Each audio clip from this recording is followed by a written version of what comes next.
So in this video we're going to be talking about winding pickups and how to design pickups for the sound that you're looking for. And everything that is in this video you can also use for winding bass pickups. Okay, so there is a lot of information that is going to be in this video. Winding pickups is easy to learn, but it's hard to master. But I'm going to give you pretty much everything that you need to be pretty damn good at winding pickups.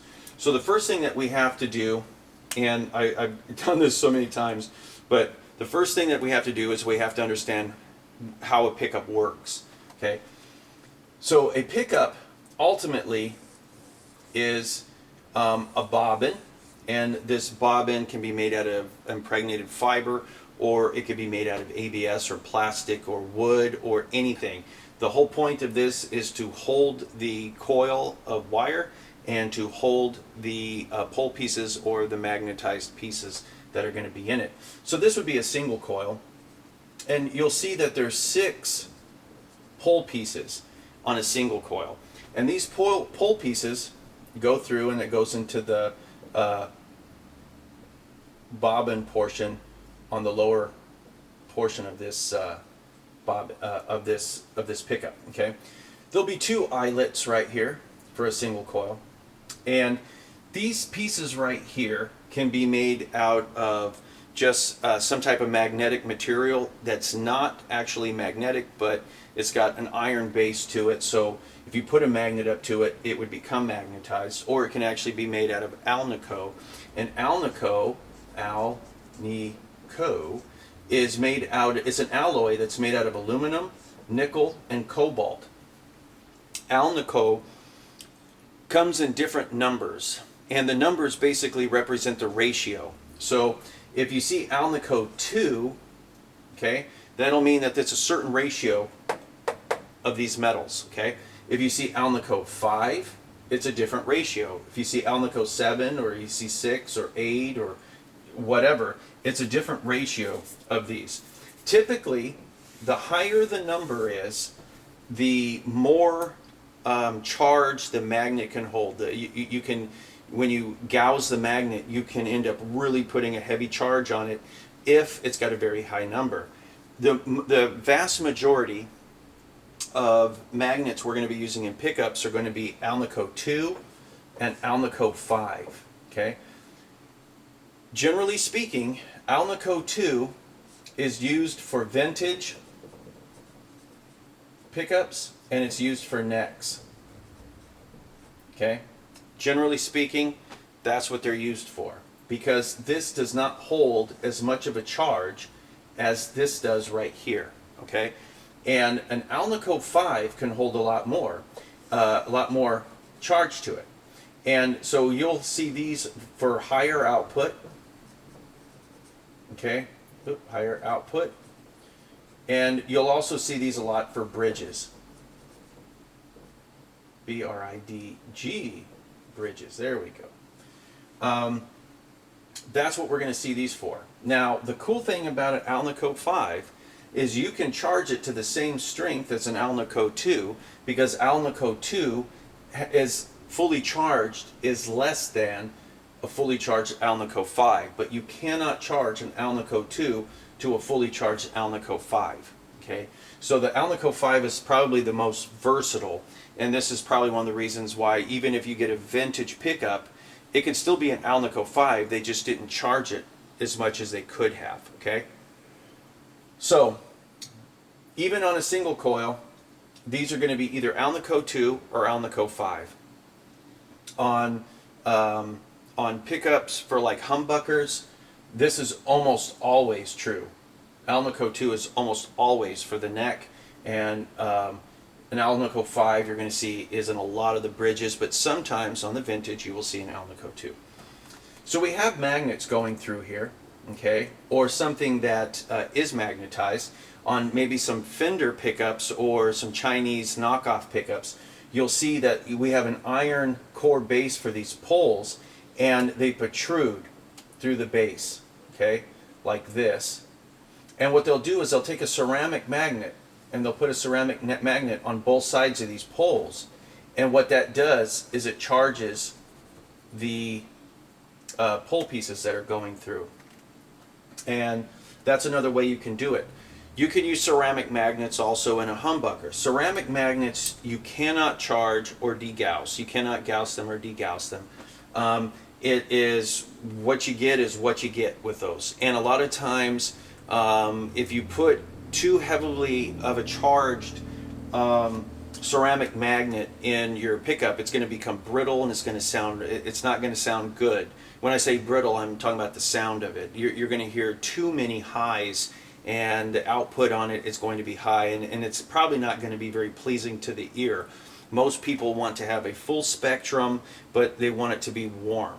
And a lot of times ceramic magnets can make things go a little harsh, and this is why a lot of times when somebody ends up buying a guitar and it comes with stock pickups that are not very good, and they've got the ceramic magnets in them, they say, I don't like the way that these pickups sound. That's one of the reasons for it. It's because of the ceramic. That does not mean that you cannot make a good pickup that that uses ceramics. You can. It's just you have to make sure you know exactly the gauss strength of those particular magnets. So we end up having our bobbin. We end up having some pieces in here that are magnetized. And now what we're going to do is we're going to take a wire, and the wire is typically 42 gauge or it's 43 gauge. And sometimes they'll say 43 AWG or they'll say 42 AWG, which just basically means gauge, okay? And you'll have a start. Every pickup has a start and an end. Every bobbin has a start and an end. The start is considered the positive, and the end is considered the negative. The start is the very first wire that you put in the bobbin where you start the wind off. That's the start, okay? So what we would do is we would have a wire here, and we would start wrapping this magnet wire around this bobbin thousands of times, and then we end, and we come over here to the end. Now, within this pickup, we have around the outside of it, because this is a magnet, we have magnetic pieces in here. The north is looking for the south, and the south is looking for the north, and it creates a magnetic field around this pickup. So this magnetic field we cannot see, obviously, but it goes all the way around this pickup, okay? It also goes through this copper wire, this magnet wire. And as long as this magnetic field does not shift or change, then you're not going to be getting any current out of this. This creates electricity, okay? This creates electricity. And think of these inside the coil here. Think of little atoms that have electrons, okay? And these electrons are just kind of doing what they're usually doing. But if I were to cause this magnetic field to change its shape, to shift, to change its shape any, what it's going to do is, as it changes its shape, it's going to cause electrons to either go this direction or this direction. And when that ends up happening, you get a current. You get an AC current, okay? So we're going to be dealing with AC. That's the current we're going to be making. So how do we go about creating this current? Well, if we ended up having a monkey wrench and we put it right here and we moved it and we interrupted that field and we put a voltmeter on these two leads, we would actually see a spike. We would see that there had been current that had been made. But that's not how we're using it in a guitar. We have guitar strings that go over these pole pieces, and they are within the magnetic field. And when these guys vibrate, when these things are sending a pulse back and forth, they're doing it at a very given frequency. Okay, actually there's a multitude of frequencies, but I'm only going to be talking about the fundamental frequency, which is the lowest frequency. And so if this is the A, and this is coming out at 220, and I hit this, and it's vibrating at 220 times per second, which would be 220 hertz, okay? This AC current, these electrons moving back and forth, will be moving back at 220 hertz. And so what happens is this signal goes to our amplifier, and the amplifier does exactly that. It amplifies the signal, and we hear the A, okay? We hear 220 hertz. And that is how a pickup works. Now, there are certain things about a pickup that we have to kind of keep in consideration during the time that we are designing these, and I'm going to be talking about, I'm going to be doing generalizations on this, and it doesn't always hold true, but most of the time it does, okay?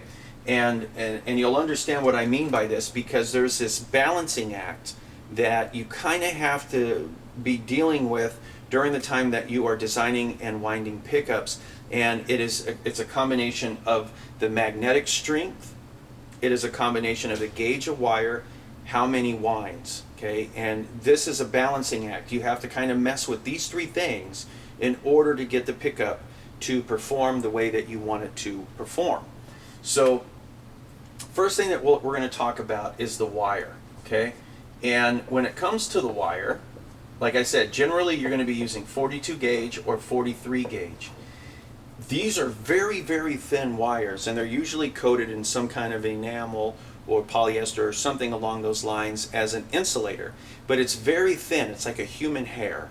And these things can break pretty easy. This magnetic wire can break pretty easy. This is generally what we use. You're going to see on vintage, 42 gauge is what is used. Now, when I say vintage, I basically mean the standard pickups that you might find in a 59 Les Paul or any type of 50s or 60s or even 70s guitar. Whether it's single coil or humbucker or whatever, generally this is what you're going to end up finding is 42 gauge. 43 gauge, okay, is typically used on higher output pickups that are used for things like metal or hard rock and things like that. Generally, it's not always the case, but generally that's what it's used for.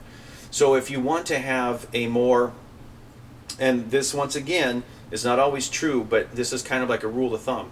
If you want to have kind of like a full spectrum of sound, you want it to be a little bit warmer, you want the output to be moderate, good output but moderate, and you just want to have a really nice sounding pickup, you go with the 42. Or if you're trying to match something to something vintage, you go with 42. If you want to play really hard rock, you need extra output, and you don't mind that the resonant peak lowers a little bit, you go with 43. And when it comes to pickups, there is a term called resonant peak, and this is something that's important that you understand it.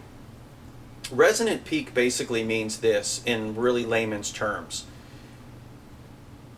When you start winding a pickup, the more winds you put on it, okay, you're increasing the impedance, you're increasing the DC resistance of it, okay? The more you put on it, the more you're going to lower the resonant peak. And the resonant peak is basically the frequency that the pickup is most efficient with. So that frequency is going to really want to shine when it goes through the pickup. Everything above that frequency is going to diminish quite quickly. And so if something has a low resonant peak, what that means is as soon as you end up getting to that frequency of the peak, as soon as you get to that frequency, everything above that frequency is going to die out. So you might have, if you look at some pickups, it might end up saying something like 8K is its resonant peak, which basically means frequencies beneath 8,000 hertz are going to shine through it pretty darn well. 8K is where it's really going to shine. Everything above 8K is basically going to be really hard to hear. Okay? Low resonant peak basically means you're going to have a warmer pickup. High resonant peak basically means you're going to have a brighter pickup. And there's a few things that you can modify to change that, okay? But the more wire you put around a bobbin, the lower you are making that resonant peak. So there's this balancing act between your output and your resonant peak. Because if you want to have high output, you have to have more turns. You also have to have a stronger magnet, right? But a stronger magnet will help you increase some of your resonant peak a little bit, right? And it'll increase the output, but it's not going to completely overcome the impedance that's going on within those wires. So there is a balancing act, and we're going to get into that in just a little bit. But the resonant peak's important. But generally, vintage, this is what you're going to be doing. I would say 75% of pickups, whether it's a bass pickup or it is a guitar pickup, they're going to be using 42 gauge.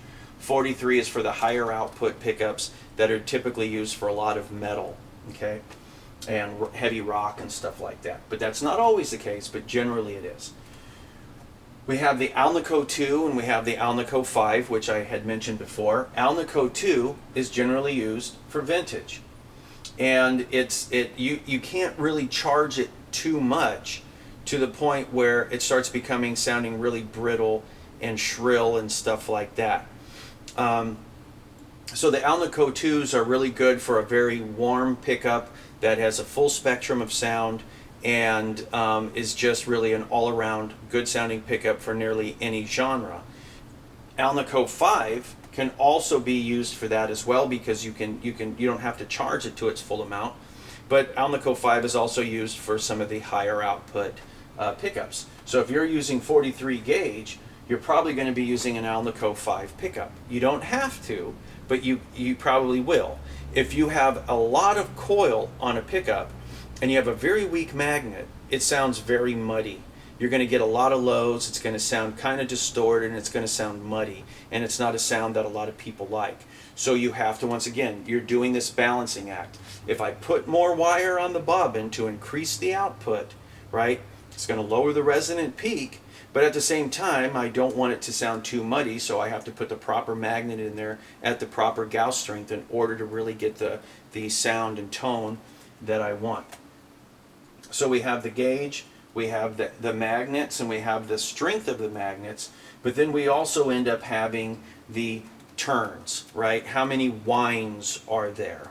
And the winds, once again, the more wire you put on it, the lower the resonant peak is going to be generally, and the higher the output is going to be.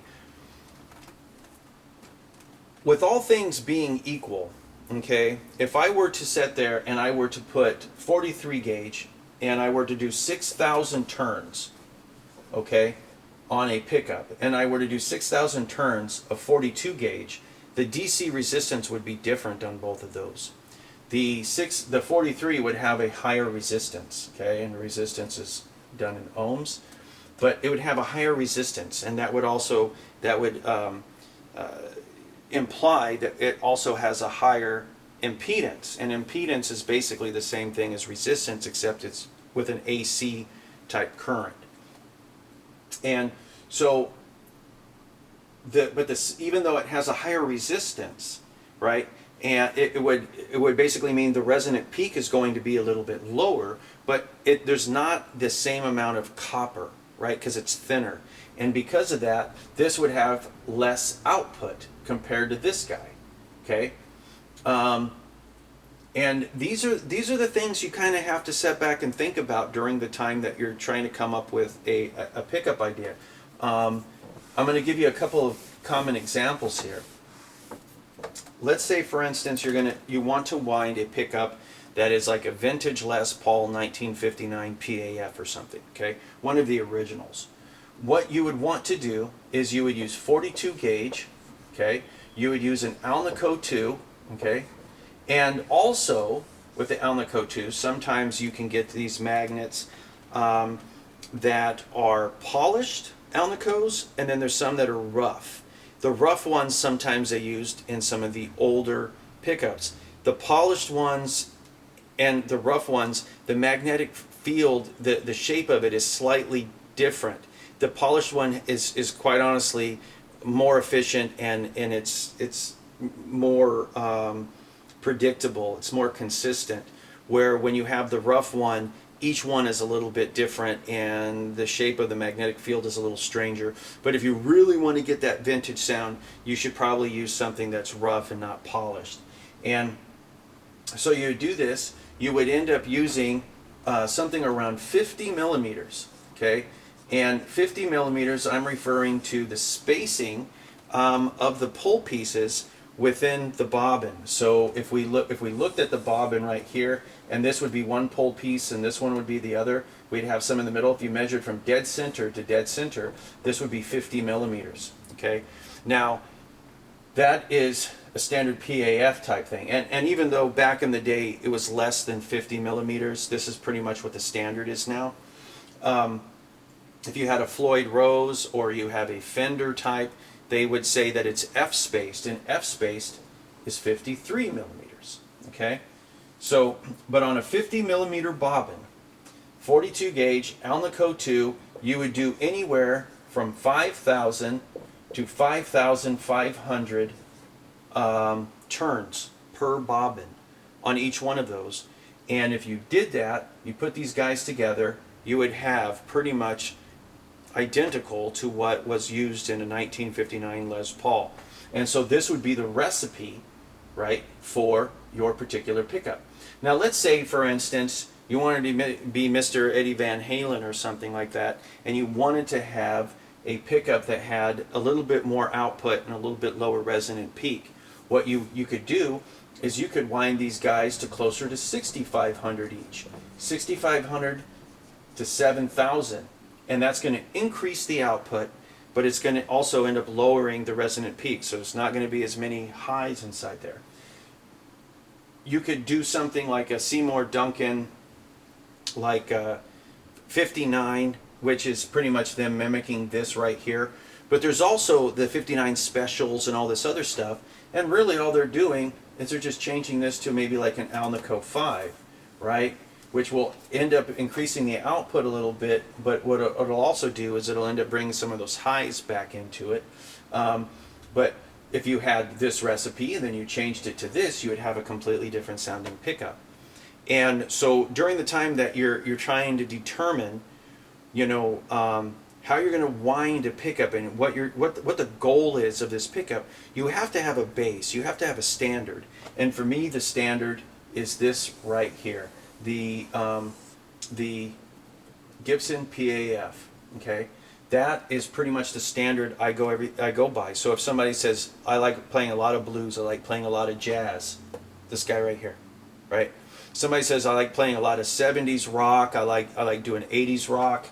I can still do this, but I'm probably going to be going closer to this right here, or I might even end up changing this to an Alnico 5 and doing this. If somebody says, oh, you know something, I like 90s rock and grunge, and I like heavy metal and things like that, I might end up changing this to 43 gauge, go to Alnico 5, and then doing something around maybe 7,500 winds on a pickup, okay?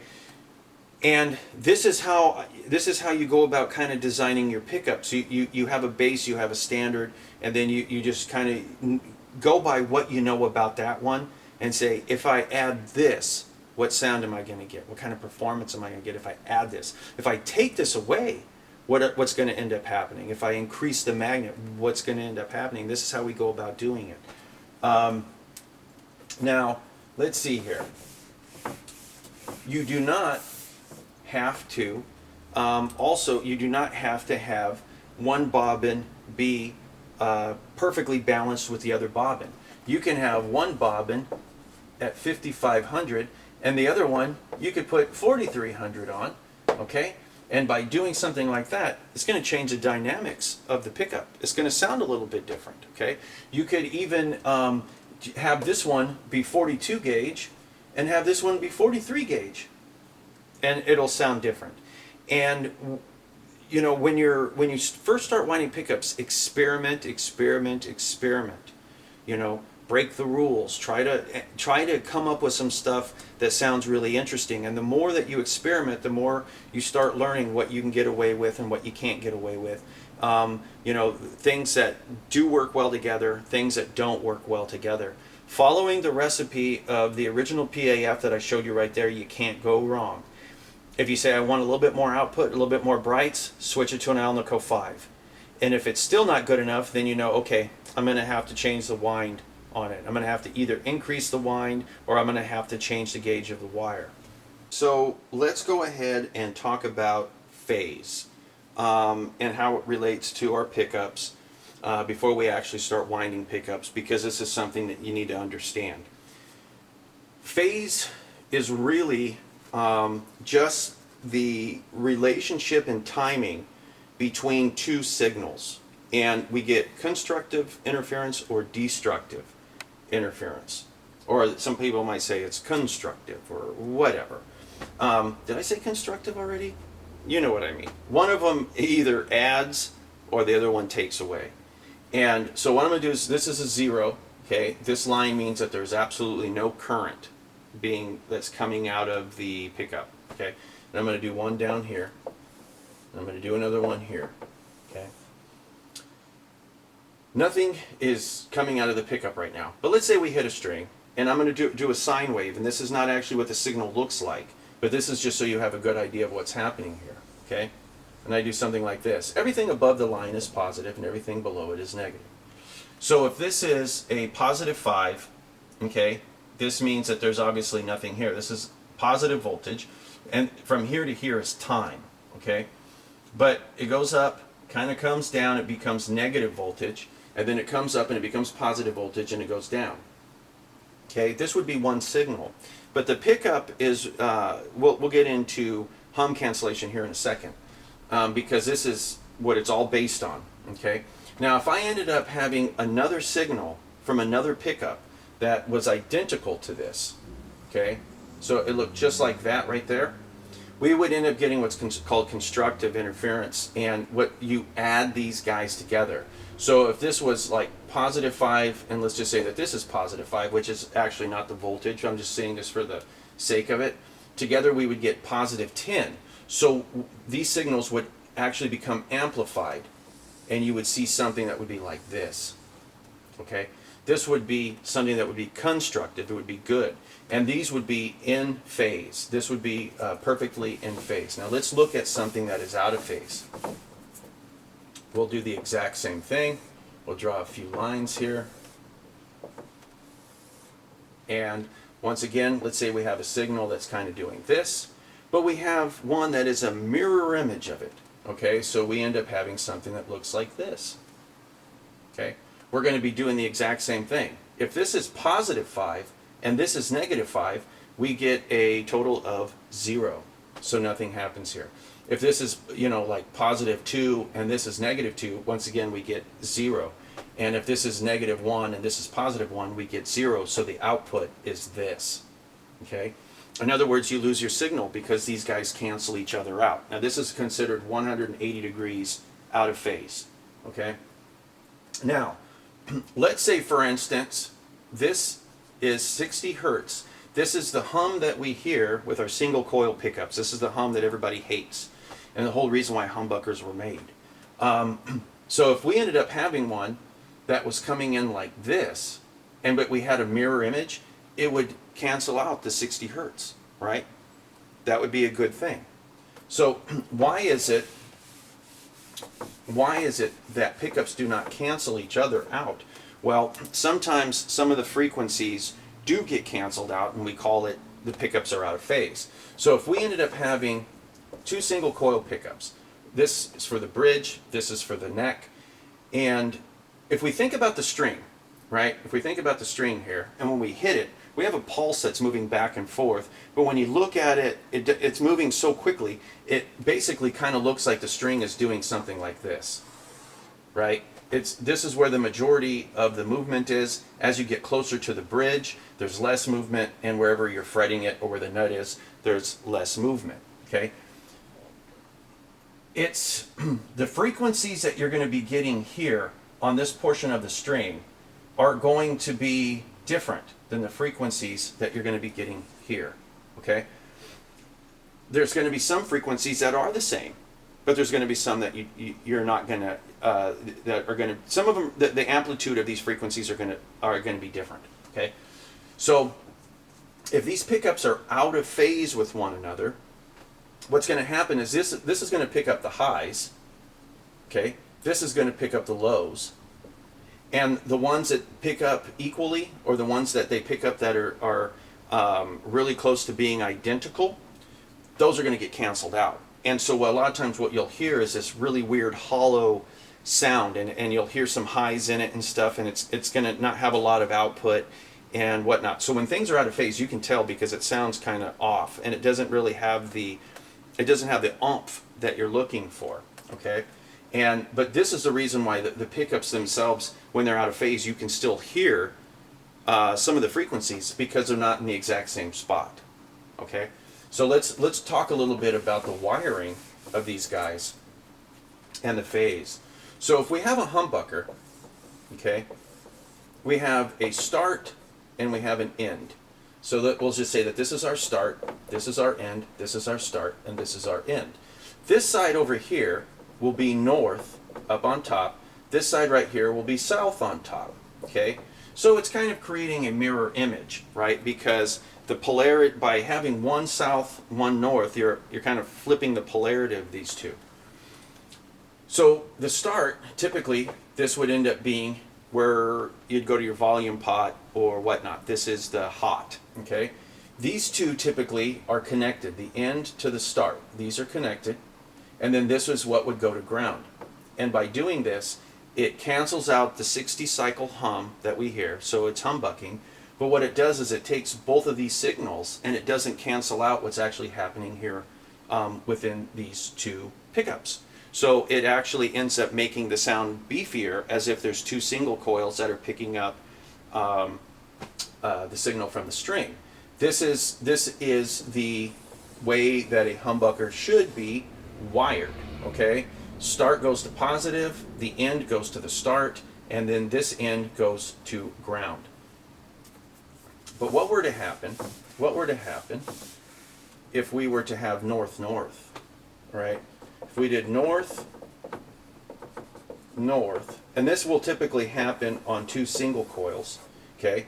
You have your start, you have your end, you have your start, and you have your end, okay? This is going to end up being constructive interference. So you're going to get an the signals are going to be amplified, okay? Which also means the hum is going to be amplified because we do not have a mirror image, okay? What we're really doing is we're just going to tie these two guys together right here, and that ends up making the signal much stronger, but it also makes the hum stronger, okay? So one way that some people will remedy this is they try to create that mirror image. And they do that by putting the end to the end. This start becomes the ground, and then this becomes the hot. By doing that, they're out of phase. Okay, they're out of phase. It will end up taking away some of the hum, but it's also going to end up taking away some of the frequencies that I had mentioned earlier. Okay, so sometimes people will do this to try to get rid of the hum on a couple of single coils.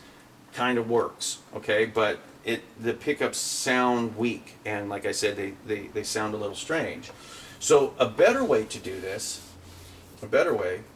is we have our start, we have our end. You wire it up just like you ordinarily would, but what you do is you change this to south. And now essentially you have a humbucker, okay? One of the things to keep in mind is it doesn't matter if this is north or south, and it doesn't matter if this is north or south. So this could be south and north, and you're going to get the same thing, okay? This could be south and north, whatever, okay? The important thing is having these opposite from one another. And this is why typically on a Strat, you might end up seeing something like north, south, north. So this, you'll hear hum when these two are put together and you hear them in a series. This is when you hear no hum. This you would hear hum if it was just by itself. When these two are together, you don't hear the hum. And when this one is by itself, you hear the hum, okay? Some of the older Strats you'll find will be north, north, north, or they'll be south, south, south. It's hum on all of them, okay? The only way that you can take some of that hum out is if you end up putting these guys out of phase with one another. And then that hum will disappear. You just kind of lose output and it becomes bright. So when people start talking about phase, you just need to remember that it just has to do with the timing and the polarity of the signal at given increments of time, right? And is it going to be constructive or destructive? Is it going to add to it, or is it going to take away from it? And as long as you wire it like I was showing you, you'll never have a problem with any of your, like any phase issues. You won't have any problem with that. Something to keep in mind also, let's say we have a humbucker here, a single, and we have a humbucker, or we have a humbucker, humbucker. And you're going to be dealing with coil splits. In other words, you're going to turn this guy off. So this one with a switch, you turn it off. And this is in my course about basic electronics. But you turn that one off and you turn this one off. So that way now it acts as if it's almost a strat. Okay? Let's say that this right here is north. Okay? This side right here is south. This side right here is south. You'll get the hum cancellation still. Okay? But if you flip these magnets in here, where this side is south and this side is north, or this is south, right, and it's like how it was, what you're going to end up getting is things that are out of phase, right, or you're going to end up getting things where the hum is coming through real bad. So you have to make sure that you pay attention to the polarity of the magnets if you want to make sure you get the hum cancellation. This is in a way where you would end up having a 3 pickup configuration like this. But let's say we end up having 2 pickups like this, and that's it. And we're going to do coil splitting. Okay? Something like this. So now these 2 are no longer active. If you have it where this one is south and this one is south, you're dealing with the same situation again, right? And that's no bueno. You're going to end up getting that hum that you're not looking for. You might even get some, you might end up getting some phase cancellation. So what you do is one of these pickups, you just flip the magnet over. And now you have south and you have north, and you'll get that hum cancellation. Okay? So keep that in mind. The polarity of the magnets and also which wire you make ground and which one you make hot is going to change the phase of it, and it's going to change the hum cancellation. So if you're getting a bunch of hum, double check your magnets, double check your wiring, because it's going to be one of those 2 that's causing it. So from here, let's go ahead and go out to the shop. Let's start winding some pickups, and by the end of it, you should have a pretty good grasp on, you know, how to wind pickups, how to put them together, how to pretty much design a pickup to get to the sound that you are actually looking for. Like I've mentioned many times before, and I'm probably going to say it a few more times, it's easy to grasp, it's easy to learn, but it's hard to master. Okay? So let's go ahead and go out to the shop and get started on that. Okay, so I have my original winder that I made here. I haven't used it in a while, and it's collected a lot of rust. So on this guide, I need to get rid of some of this rust to prevent the wire from accidentally grabbing. You need to have a smooth surface. If it isn't smooth, what happens is the wire can grab and it can cause it to stretch or even break. So we need to make sure that this is clean and smooth. Let's see up here if everything is good to go. Oops. Clean that off. Okay.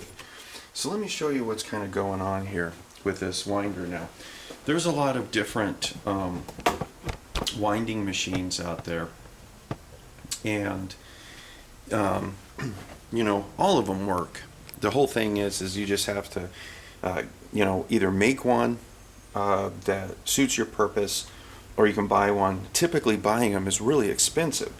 So generally most of the tools I use I make. Now, like I said, this is my original one. This is the first one that I built. And what I did is I went to Walmart and I bought a generic Black & Decker rechargeable drill. And I cut the handle off of it, and I took the switch out and I hooked the switch up, to this guy right here.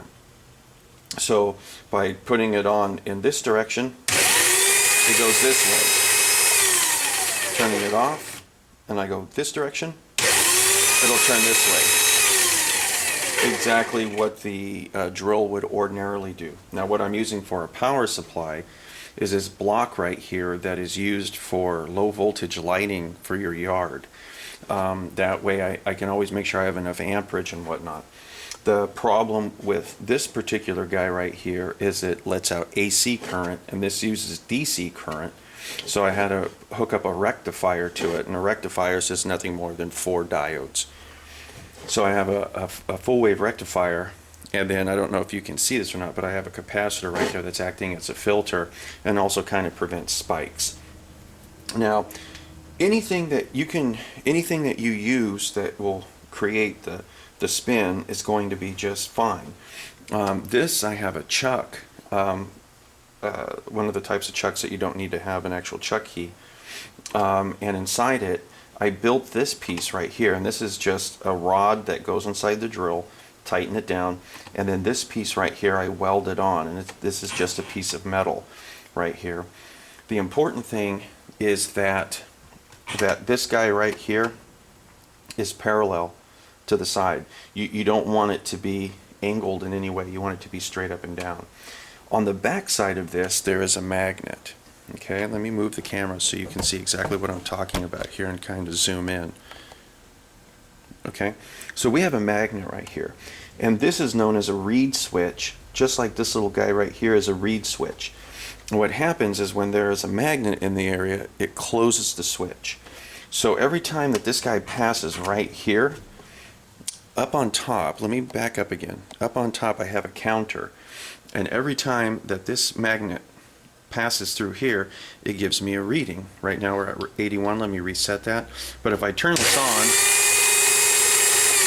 you'll see that it counts every revolution. This tells me exactly how many turns I have. You can get this type of counter on eBay. It even comes with a reed switch, 20 bucks from China. Okay. And that's where I got this one, was eBay, and I think I spent like 20 bucks, and it was in China, well, from China, and it works just fine. Reset it, we're good to go. The secondary reed switch that's right down here, I hooked up later on down the line to an LED that's up here on top, and when this gets close, you'll see that there's a light. Okay, when it's away from it, the light turns off. Okay, light on, light off. And the reason why I have it in this position right here is because when I'm winding, I want this to flash every time that the pickup is straight up and down like this. And it's basically like a strobe light. It's like a timing light that you would use for your automobile. And what ends up happening is every time that it flashes, I can see exactly what the wire looks like on the bobbin. I can tell where I need to put more, I can put less, I can keep things even. If you don't have that, this spins so quickly, it's very difficult to tell. So let me give you an example of that. Looking at that, it would be very hard to tell what's going on. But if I get my finger close, you'll be able to see that flashing light. And that flashing light helps me see what's going on. Now, the way that I attach the bobbin to this is I put a piece of double stick tape, and I attach the bobbin, then the wire comes from the bobbin, and it goes down to this, what I was cleaning earlier, this guy right here. And from here is where I hold the wire, and I kind of move it back and forth just like this, and then that's what guides the wire on the bobbin. This is set right here to make sure I don't go too far and the wire goes off the bobbin. This kind of looks like I might have set it for a single coil pickup, that distance. Let me grab this and we'll find out right now in a second. It kind of looks like it.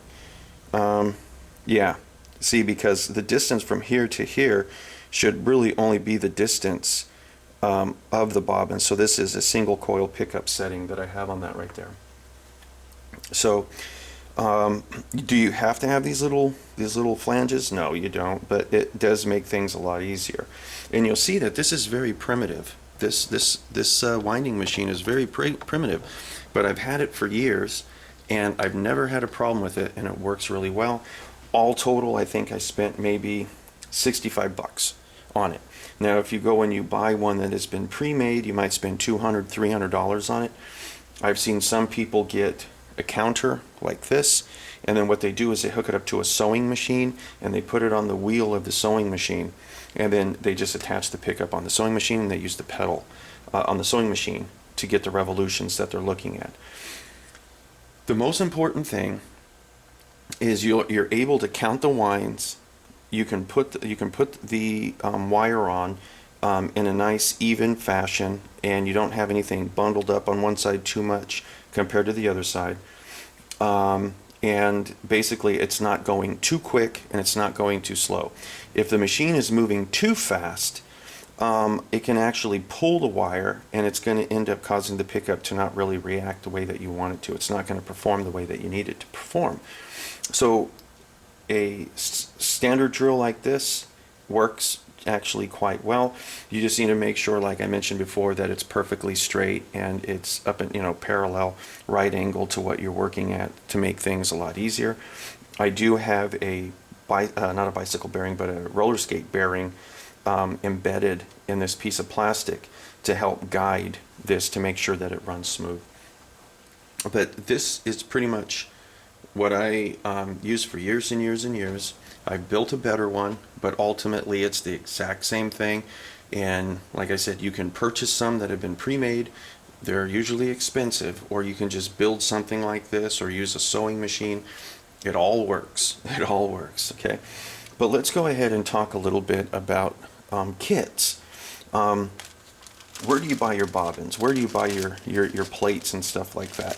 And you can get a kit like this from All Parts. And I'll open this up here in a second. And you can also end up getting kits for single coils, like this guy right here, also from All Parts. You can also get these from any other luthier supply, like Stu Mac or LMI. And typically what you're going to end up seeing is you're going to have an empty bobbin. Now this has got screws in it, so can't really show you here. But they've already put the Alnico magnets in. And if you let me see if I can put this in a way that you can kind of see inside there. You see there's no wire, but you can see the pole pieces. And on top of it there'll be a piece of felt. They've already put the Alnico magnets in the direction that they need to be, and in the order that they need to be.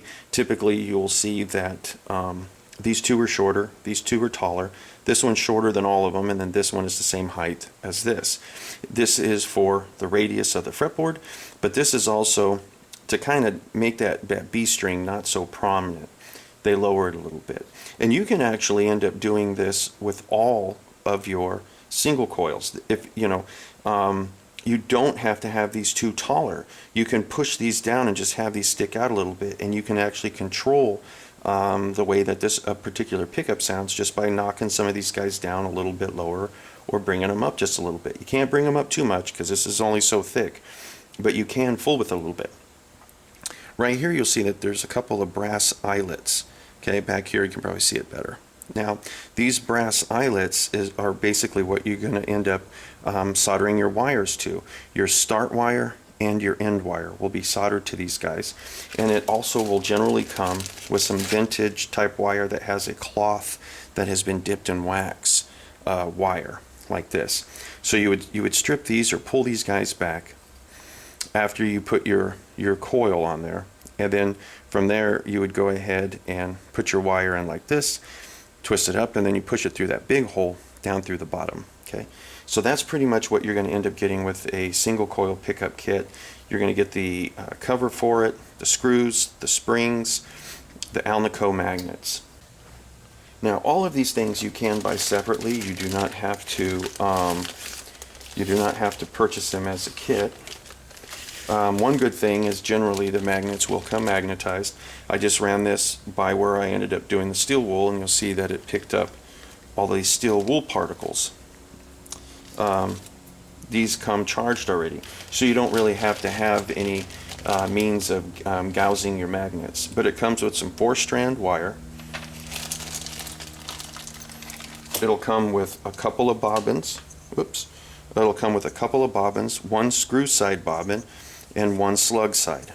And if we look at this, if we look at these guys right here, we're going to see that the screw side has small holes right there for the screws to go into, and the slug side does not. Sometimes people will make pickups where it's just slug side. Sometimes it's screw side. It's both. But generally, when I do it, I do the standard of one slug, one screw side. Once again, you can purchase these guys separate from different suppliers.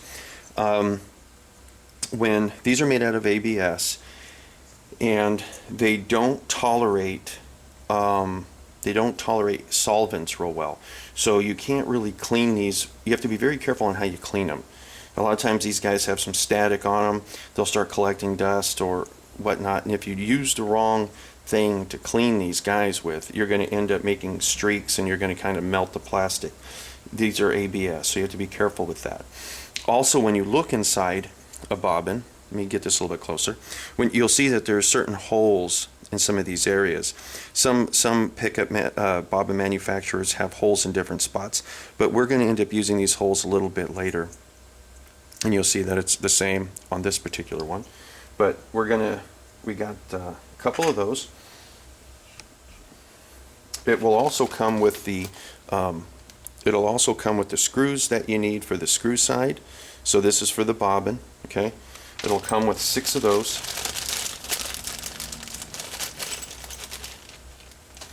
It will come with the pole pieces, okay? Oops. It'll come with the pole pieces. So we have the pole pieces, and you'll notice on the pole pieces, there's one side that has a chamfered edge on it, and one that's flat. The chamfered edge, or the chamfered edge, goes in to the bobbin, and this is what is exposed. It'll come with some small brass screws. This is what you attach the bobbins to the plate with, and as mentioned before, you're going to get your screw side screws for the bobbin.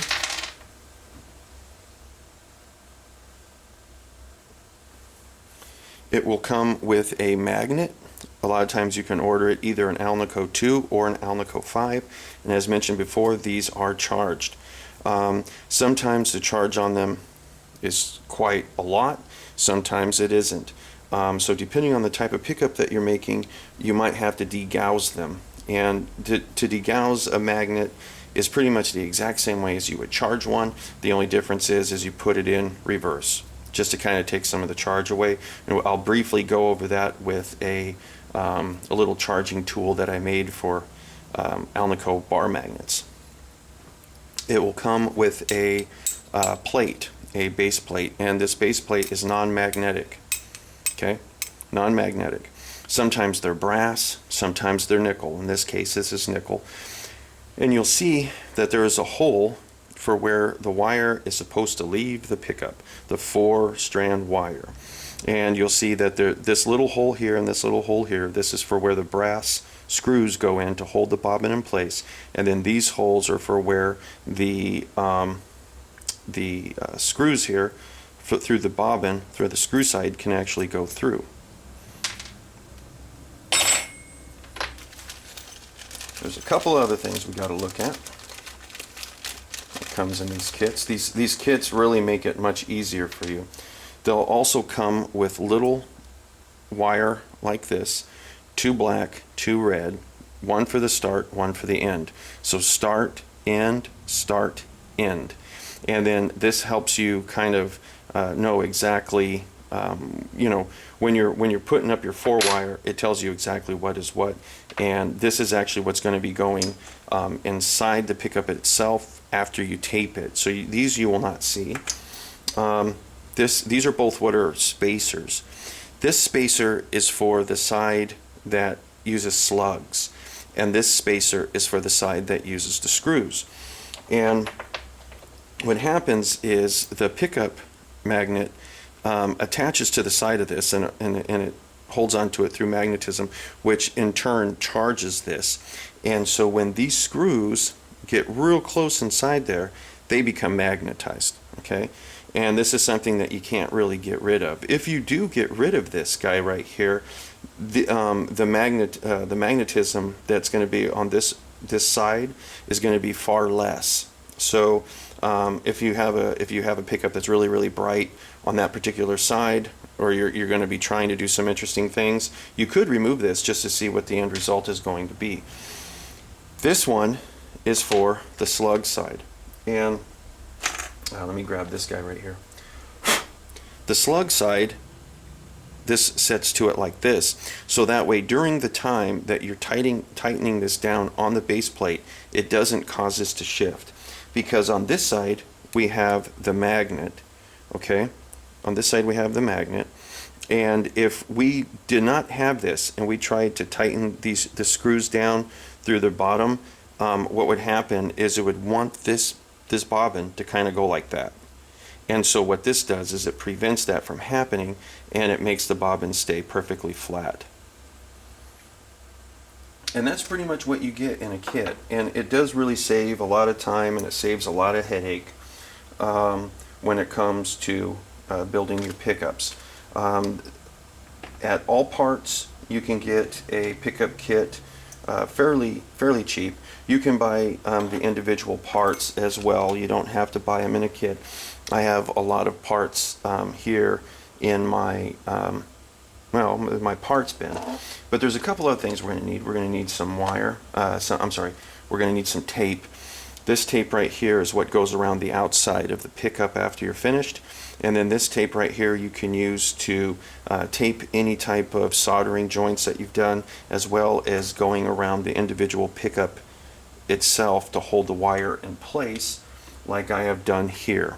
Because this wire, after you start winding it quite a bit, it wants to kind of leave the bobbin, and so this makes sure that it stays put. So these two we're going to be using. We're going to be using a soldering iron. We're also going to be using super glue, and not everybody uses super glue. Not everybody does pickups the way that I do them, but I'm going to be showing you how I do them. And we're also going to be needing some kind of wire. Now the wire that we're going to be using for this particular pickup, which I'm going to be winding a set of 1984s, I'm going to be using 42 gauge. Now you can use 42 gauge, which is probably the most common, or you can use 43 gauge. The big difference between those two is really just the 42 gauge is a little bit thicker, and you won't be able to put as many winds on the pickup if you're using a thicker gauged wire. And what this is going to do is it's going to allow the resonant peak to be a little bit higher. In other words, you're going to be getting more highs and more mids out of the pickup. It's going to have a fuller spectrum of sound. When you use 43, you can put more winds on the pickup, but you're going to lose some of your highs because it lowers the resonant peak, and it's going to increase the output. So it's almost, you have to ask yourself the question, do you want to have a pickup that doesn't have a lot of output? I mean, it's fine, the output is fine, but you know, it's not through the roof, that has a full spectrum of sound, or do you want to have something that has a high output that you lose some of your highs? And judging between you do 42, 43 is going to kind of help determine that. That is not the main, that is not the only factor. There's a lot of factors, but it's one that does come into play. And you can do, like for instance, every piece of wire, whether it's 42 gauge or 43 gauge, and 43 is thinner, every foot of it has a specific resistance to it. And resistance is a DC way of measuring something. Impedance would be an AC version, and we're going to be talking about impedance because this is an AC current that the pickup creates. So, but to make things easier, we're going to use DC. Okay, so about every foot of this, every given length is going to have a certain resistance to it. So when we first start, if we only put 15 winds on it, the resistance is going to be minimal, right? But after you do 5,000, 6,000, 8,000 winds, you're going to start seeing a resistance of like maybe 8K, 9K, things like this. And when you see resistance like that, the higher the resistance is, right, inevitably the higher the impedance is going to be as well. And it means that you are going to be getting more lows coming through and less highs, right? This is kind of like a rule of thumb.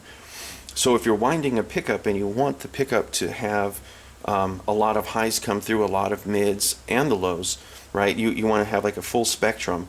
You don't want to overwind the pickup, and you don't want to use too thin of a wire.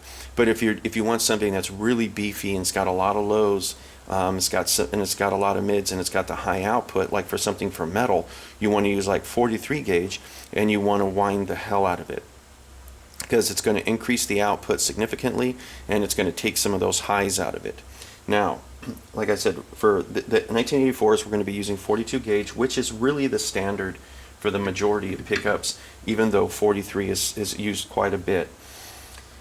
If I were to take the 42 and I were to do maybe 5,000 turns on this, or 5,500, that would be equivalent. It's really close to what Gibson originally used to do, was around 5,500, 5,000 turns with 42 gauge wire on a bobbin. So if you wanted to make something like a classic PAF, like a classic Les Paul type, you would do maybe 5,500 turns on both bobbins with 42 gauge wire. You call it good. And let's say that given DC resistance, when you attach both bobbins together, you put them in a series, and you attach both of them together, let's say it's around 8K, right, or 8.2K. If I wanted to get the exact type of resistance with the 43, I couldn't put on 5,000 winds, right, or 5,500 winds. I would have to maybe do something like maybe 4,500 winds, and then I could get the same DC resistance. It's going to decrease the output, and you can kind of fool with things like this a little bit in order to really try to get an interesting sound out of these pickups. You can change the dynamics quite a bit by messing around with some of these things. Typically, you're going to end up having two bobbins, maybe 5,000, 5,500 if you're doing like a standard Gibson PAF. The same thing on this side. But there's nothing that says that you cannot do 5,000 on this one and 6,000 on this one. And by doing that, you can change the dynamics of the pickup, and you can actually get some really interesting sounding pickups by fooling around with the numbers. Now, will a pickup that has 5,500 winds and 5,500 winds sound dramatically different if you have 5,600 winds and 5,600 winds? Not really, right? 100 winds is a very, very subtle thing. You can hear a difference, but it's very, very subtle. You really won't start hearing a difference until you maybe start doing 250 to 500 extra winds. Then you're going to start noticing a little bit more of a difference that's a little bit more pronounced. So if you, during the time that you're winding, if you go 5,520, and then on the other one you go 5,450, don't worry about it, because it's so close that nobody's going to probably hear a difference. It's nearly identical. We're dealing with a very, very small amount of wire.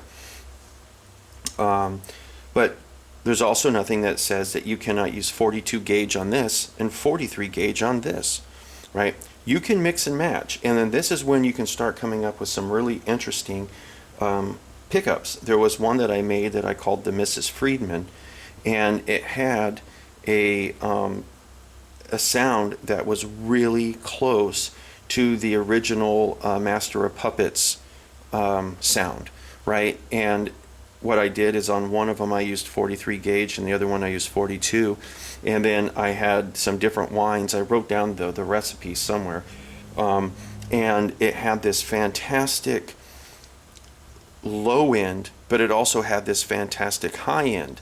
The low end was coming from the 43 side that was wound up, and then the 42 was able to get some of those highs, and then I was able to kind of mix and match those, which was really cool, and I was able to get some really cool sounds. Now, we're going to talk a little bit about base plates here, because it needs to be said. This is non-magnetic, but that does not mean that this is not going to change the way that a pickup sounds. Okay, a base plate can alter the way a pickup sounds due to eddy currents, and eddy currents basically have to do with magnetism. And I don't know if you've ever seen a demonstration where somebody has had a copper tube, and then what they do is they take a magnet and they drop it down the copper tube, and then all of a sudden the magnet goes down real slow. It doesn't go down at the normal speed of the 9.8 meters per second squared like it would be if it wasn't in the tube. And that's due to eddy currents. And nickel has a tendency to bring out a little bit more mids and highs. Is it a significant difference? Not really, but it is there. And if you see a brass one, it's going to sound a little bit warmer.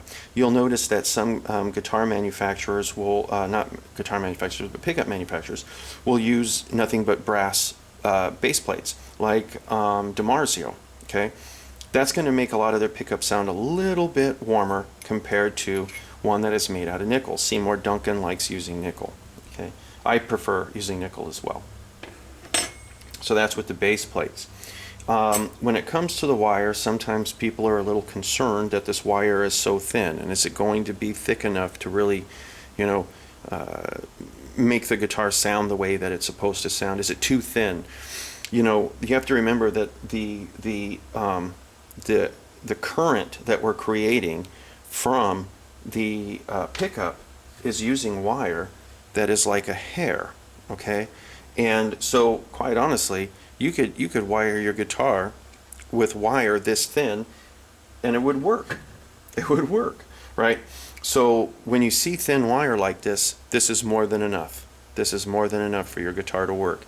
There's some people that will use wire, you know, like this thick or even thicker, thinking that, I'm sorry, this thick or thicker, and thinking that it has to be really, really thick in order to make sure that everything's, you know, sounds proper and there's no bottlenecks in the tone. You don't have to worry about that. Everything is good to go. 4-strand wire, I love it that in these kits they send me some, but you can also buy it separate. This stuff is kind of expensive though. You'll notice that on this particular one there is the red and the white that has been soldered together, the green that is separate, and there is also the black and the ground wire that has been soldered together on this. I'm trying to get this into the camera so you can see. Now, the way that they have this set up right here is assuming that this is exactly how you're going to end up wiring your pickup. But color codes change. So, and I usually will do red, white, black, green, okay? In other words, red will be my start, white will be the end of the first bobbin. The second bobbin will be black and it'll end at green. So red is actually my hot that goes into the guitar on the volume and stuff like that, or to the switch, and this goes to ground. And that's typically how I do it. Now the way that they've got theirs here, you'll see red goes to hot. These two would be tied together, black and white. But right here, they have red and white tied together, right? So that would be reversed. So what I'm going to end up having to do with these particular pickups is I'm going to have to change my wiring scheme to match this, or I'm going to have to cut this and resolder it the way that I want it to. But since they already have insulation and all this other stuff on here, it would be better for me just to change the color codes of these particular pickups. One more thing that I would like to talk about real quick before we actually start getting into the winding of these pickups is every now and then you're going to mess up. You're going to wind a pickup and you're not going to be getting the reading that you're expecting because the wire broke or there's a short or something like that.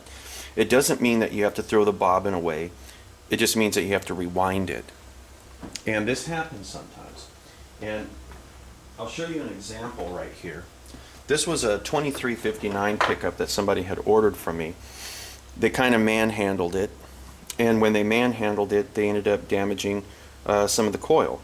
And you know, I was doing what I could to see if I could fix it, but I couldn't do it, and so I came to the realization I'm just going to have to end up rewinding this guy. So we'll rewind one of these two today. So what I'm going to do is I will desolder these two, pop this out. You can get an X-Acto knife. This guy's kind of dull. And this has been wax potted, which is going to make it a little bit more difficult. But you kind of got to dig inside there and you start cutting the wire, okay? And this is, when it's wax potted, sometimes it makes it harder to remove, sometimes it makes it easier. But basically all I'm trying to do is I'm just trying to cut all this stuff, and I'm going to peel it off so I can start anew. Because there's nothing wrong with the magnets, there's nothing wrong with the bobbin, it's just that the coil had broken. And this wire, it's very thin, and you're going to find during the time that you're winding pickups that you're going to be breaking a lot of these wires until you get the hang of it. Sometimes I'll come in with a pair of wire cutters like this, and I'll just start snipping away, and then I can grab this, all of this wire, and start kind of pulling it and then throwing it in the garbage here. And there's nothing worse than having to do this, because it's time, it takes time to wind a pickup, and this magnet wire is not cheap. You can get magnet wire from a lot of different suppliers. I will generally buy mine in like 10 pound, 15 pounds increments and stuff, because I wind so many pickups. But you know, if you're only doing a couple of pickups, you can do it in small little rolls like this one. And then this particular roll is 41 gauge, because I'm going to be doing some experiments with this. But you just kind of keep coming in here and trimming away at this wire to get it all out of here, and we'll be good to go here. And that's that. So now I can take the soldering iron, remove these two wires, kind of clean it up, and do what I can to make sure that this is all perfectly flat before I try to rewind it. It also kind of looks like that particular slug needs to be kind of pushed down a little bit. Yeah, I'll have to do that with a hammer. Wax is kind of holding it in place. Same with this one. So let's go ahead and get started with some winding some pickups. So I have my soldering iron on and ready to roll. I've cleaned up the single coil. We're going to do the single coil first, because really this is how everybody should start, is doing a single coil. Because after you get how a single coil works, you'll have no problem doing the humbucker. And just like I was mentioning before, I'm going to put some tape around these pole pieces. Now you don't have to do this. This is just something I do because it's a little extra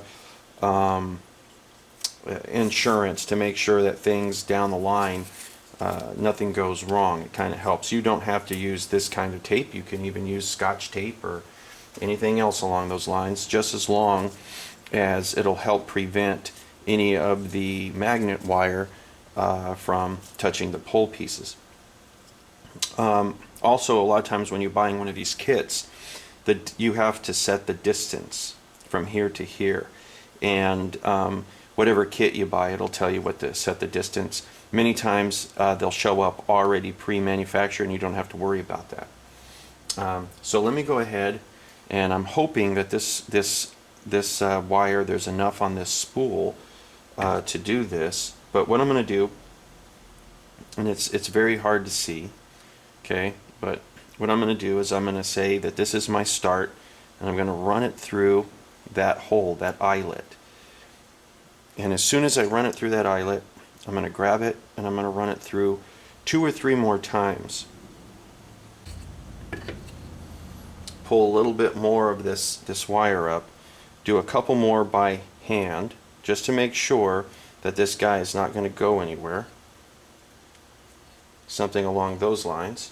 Okay, so now I can wind it in the direction that I want to wind it in, and I'm going to put a piece of double stick tape on the rear of this. And as a luthier, I use double stick tape like crazy. I use a lot of this stuff, and I put this pickup in the middle of the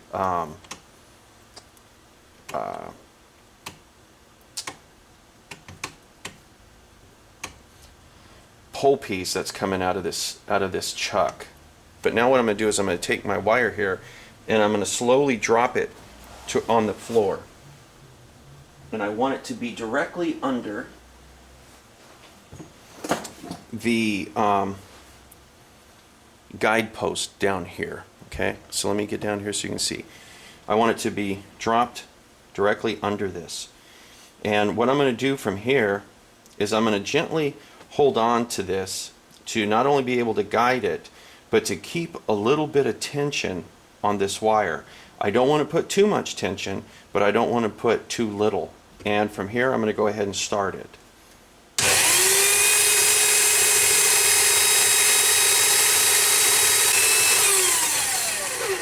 Let me move the camera. Looking at the counter up here on top, okay, I'm going to zoom in here. You'll be able to see that the magnets are not altering anything, so I can count this. And you're also going to see that right now the light is on, so I can see this. But when I turn this on, there's going to be a flash. And that flash helps me see exactly what's going on this bobbin. And I'm moving the wire back and forth to try to make everything even. I don't want to have one side built up more than another side. And every now and then you might even have to turn the winder off to make sure that everything is going according to plan.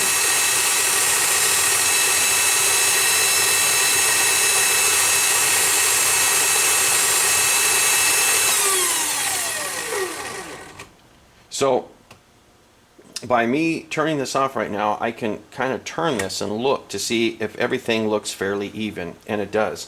And for the sake of the camera, just to make sure you can see the flashing, oh, I can't turn that off. Let me unplug this light once again.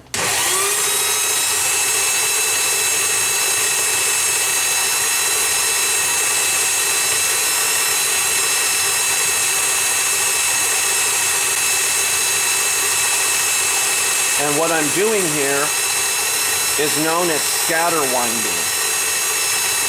And the vast majority of pickups are scatter wound, especially if you are somebody that does it by hand, okay? And scatter wind just basically means everything is not absolutely perfect from side to side. Everything is not absolutely perfect. And looking at this, I can tell that this probably can come out a little bit right there.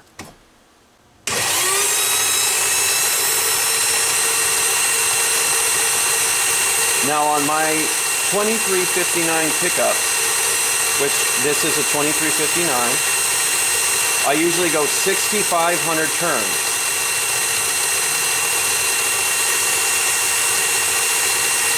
The whole time that I'm doing this, and I'm squeezing the wire, I'm monitoring the tension that is on the wire, and I'm modifying it by how much I'm squeezing it at the same time as guiding the wire back and forth.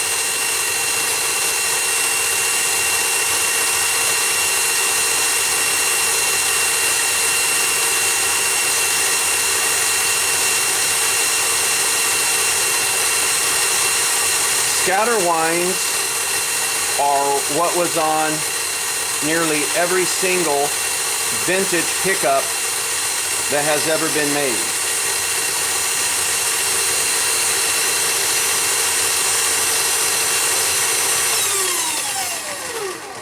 So once again, I turn it off occasionally just to make sure that I'm on the right track.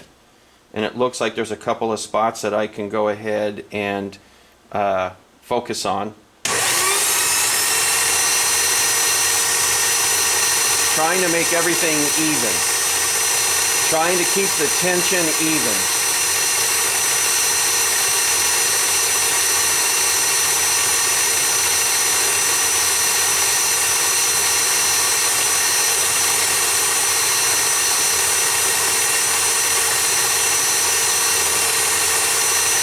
Sometimes you can tell where there's too much wire and there's not enough wire by the way that the wire itself behaves. If I'm winding this and the wire keeps getting sucked in a certain direction, it tells me it's a low spot. If it wants to reject going in a certain direction, it tells me it's a high spot.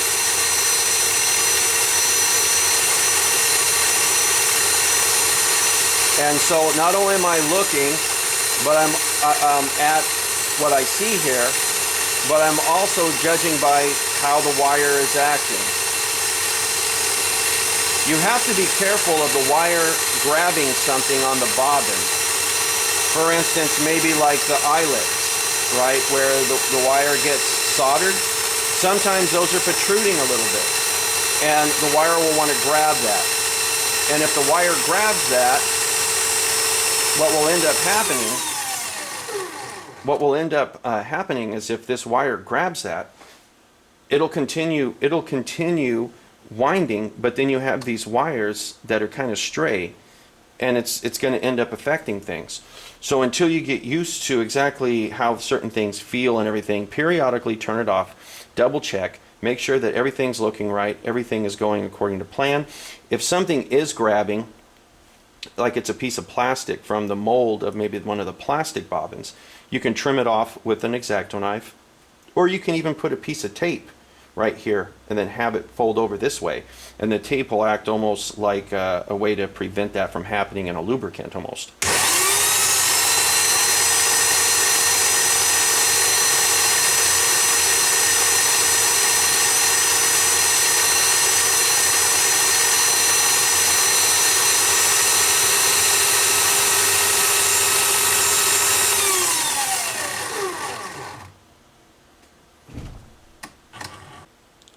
Okay, so the wind is finished, and now I have to get this wire and put it in this eyelet over here.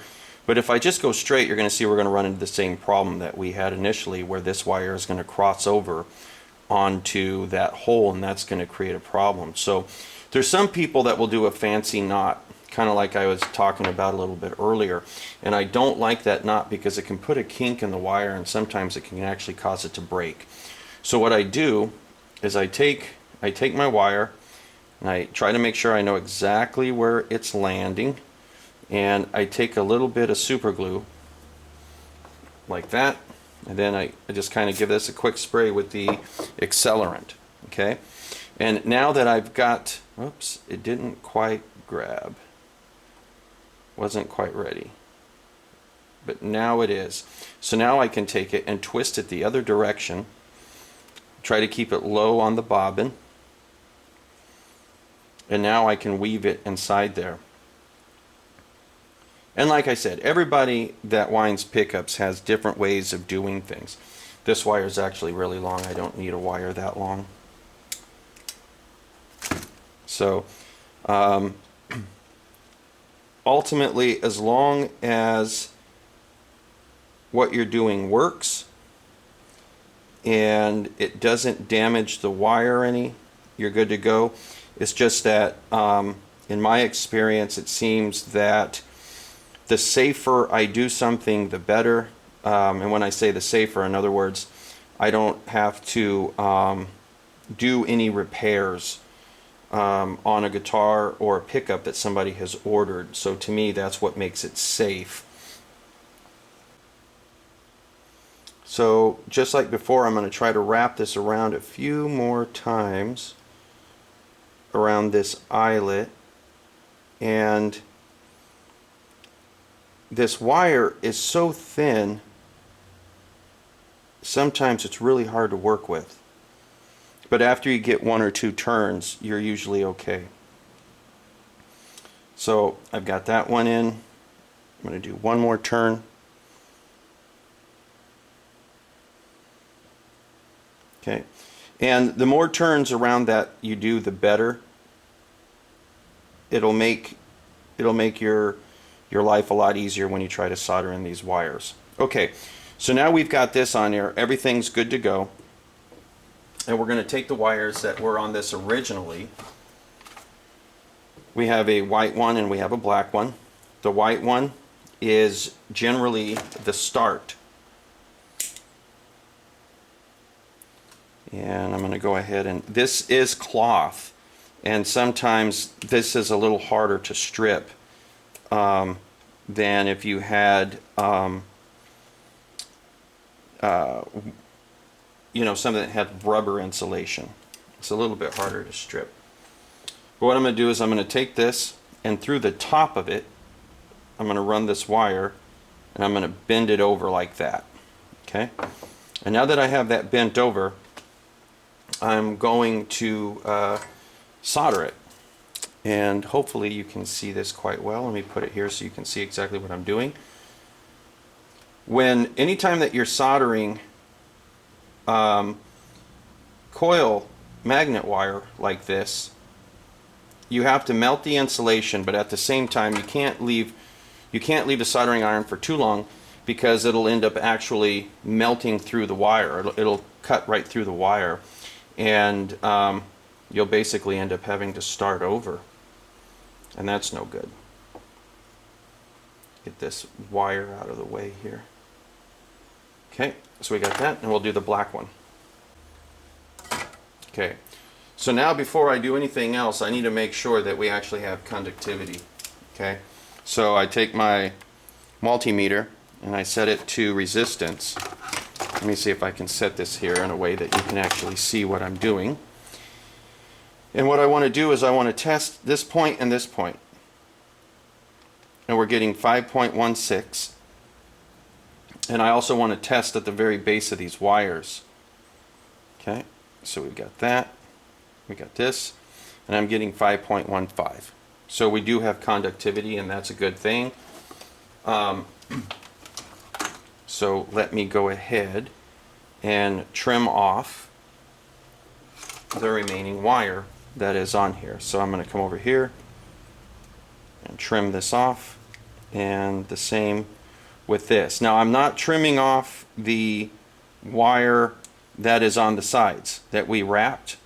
I'm not trying to trim that. I just want to get anything in here that accidentally might ground out. I need that off. So from here, what I'm going to do is I'm going to take the wires, give them a couple of twists, grab these two guys right here, and then run it through that hole like that. Okay, and now this guy is ready for wax potting. When it comes to the magnet charging, the less charge there is on the magnet, it lowers the output and it lowers the resonant peak. In other words, you're going to hear more lows. And when it becomes highly charged, you increase the output, as well as you end up sometimes making it sound really brittle and too high. So it's a balancing act, okay? And after you can do a few single coils, and you can get certain single coils to sound the way that you want, then you're ready to go on to the humbucker, because the humbucker it ultimately is just two single coils that are put together, right? So these are the ones I usually suggest people to start learning with. Do single coils, you know, learn about the single coils, experiment. You know, you could do something like this, wax pot it. You don't even have to wax pot it, really. Just, you know, do something like this, put it in your Strat, play it, take some notes on how it sounds and its performance, cut the wires, cut the coil, rewind it, do a different formula, okay? Put it in your Strat, write your notes, and then you're going to start noticing a pattern. And then from there, you'll be able to really dial these things in the way that you want to dial them in. So from here, let's go ahead, since this one is ready for wax potting, I'm just going to kind of wrap this up and put it to the side. Let's do a humbucker. So let's go ahead and do a bridge humbucker, and this is a neck position, so we'll put that over there. Bridge position. Okay, and once again, we'll just throw everything out right here.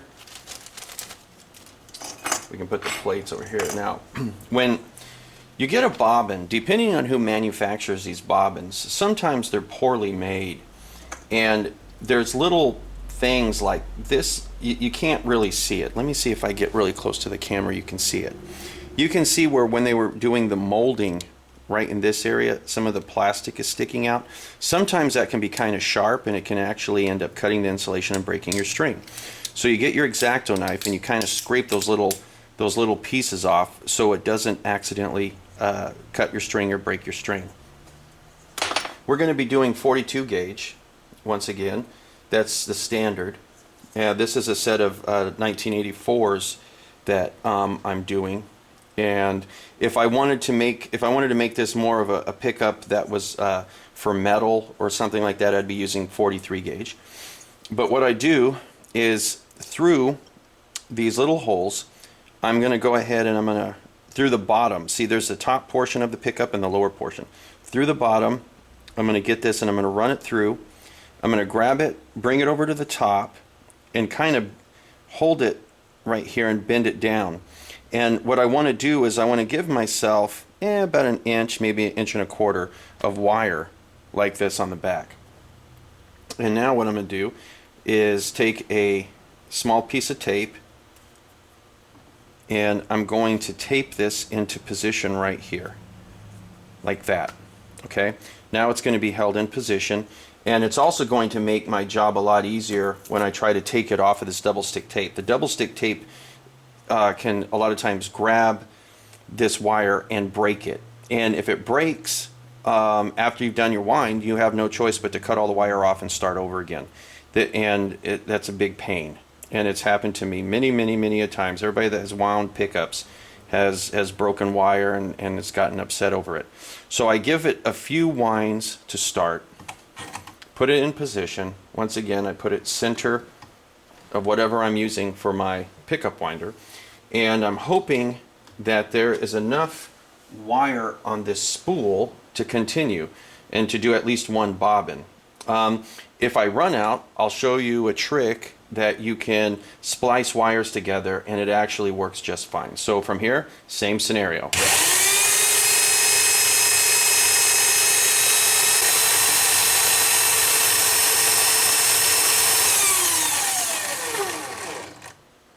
So right now I'm at about 1,300 winds, and with a Gibson PAF, one of the originals, and a lot of people really like that pickup and the way it performs and it sounds. That to me is the standard, it's the base model, it's kind of what everything else goes off of. And generally the turns on those pickups per bobbin were anywhere from 5,000 to 5,500 with 42 gauge wire. So as time goes by, in the 70s, people started kind of making them a little bit hotter. By the time you got to the 80s, they got a little bit hotter. And what does that mean? That basically means that the magnet changed from an Alnico 2 to an Alnico 5 many times, as well as instead of them doing maybe 5,500 turns, they might go 6,000 or 6,500. So on this one, that's what I'm going to be doing.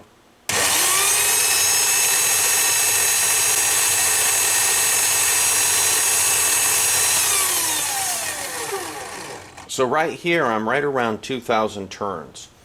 If I were to stop right here and try to make this into a pickup, and I did the exact same thing on both bobbins, well, the pickup would work. It absolutely would work. But what would end up happening is this would become very brittle and bright, and there wouldn't be much output to it at all. And the pickup would not sound very good, right, at all. And you'll find that what happens on many times with pickups that are made in China and stuff, or on very cheap guitars, what they'll do is they'll use maybe like 44 gauge or 43 gauge, and they'll wind a bobbin to get to a specific DC resistance, okay? And they'll do that on both of the pickups, and when you measure the DC, you think, oh, well, there's enough coil on there, right? There's enough coil, and they're tricking you because they know people measure with DC resistance. And so if right now I was using 44 gauge and I stopped right here, okay, with 2,000 winds, and if you tested the DC resistance, it would look pretty close to a Gibson PAF if you only measure the DC resistance. And that's something that you have to look out for. Some people, they ask, are Chinese pickups any good? It really depends. It depends, because there's been some that I've seen that there's nothing wrong with them. And there's others that I've seen that they do that trick that I just told you about to make it look like it's a Gibson PAF or it's something similar going by DC resistance. But the reality is there's not enough wire on there and it's never going to sound right.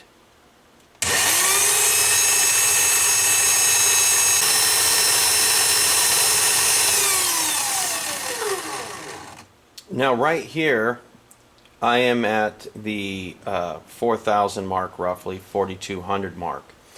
And throughout the entire time that I've been doing this, just like I did on the single coil, I'm doing what is known as a scatter wind. And a scatter wind basically means there's no rhyme or reason to how this wire is being spooled onto this bobbin. And so it's random. And because it's random, what it actually ends up doing is it modifies every bobbin to where they're not identical. And so you can have two pickups that have the same DC resistance, that have the same charge, the same gouging on the magnets. And if you listen to them, you'd hear slight differences between the two.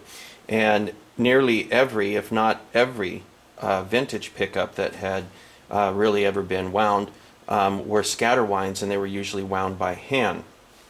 There were some people that had very specific ways of how they would wind the pickups, and it started getting to the point where when somebody was actually having a guitar built, they somebody would say, I want that person to wind my pickups, because their technique and the way that they did it always had a specific sound, and it sounded really good.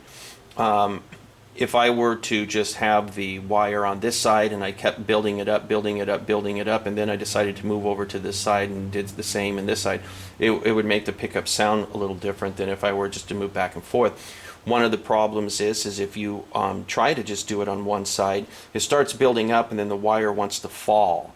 And when the wire wants to fall over that way, you end up kind of getting this coiled mess. And then if you use the wire to kind of hide all that, it's going to change the way the pickup sounds. So with my pickups, I try to do a scatter wind that's fairly consistent all the way around, so that way everybody that gets that particular pickup has a similar result. There's some large manufacturers that have machines that wind all of the bobbins, and it makes it more consistent.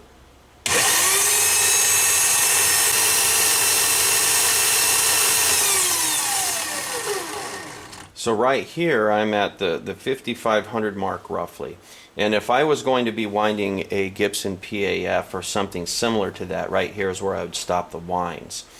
And I would also use an Alnico 2 magnet, and I would slightly degauss it, because when somebody is thinking vintage Gibson, they're a lot of times they're not thinking of exactly how the guitar sounded when it was brand new, but how it sounds currently. And as time goes by, the Alnico magnets lose a little bit of their gouging, and it causes the pickup to be a little warmer, and you lose a little bit of output. If a pickup magnet becomes too degaussed, what ends up happening is it starts sounding muddy, and the output starts suffering a little bit. But it's kind of unmistakable to me when I hear a guitar, when I can tell that the magnets need to be recharged, they need to be gouged, right?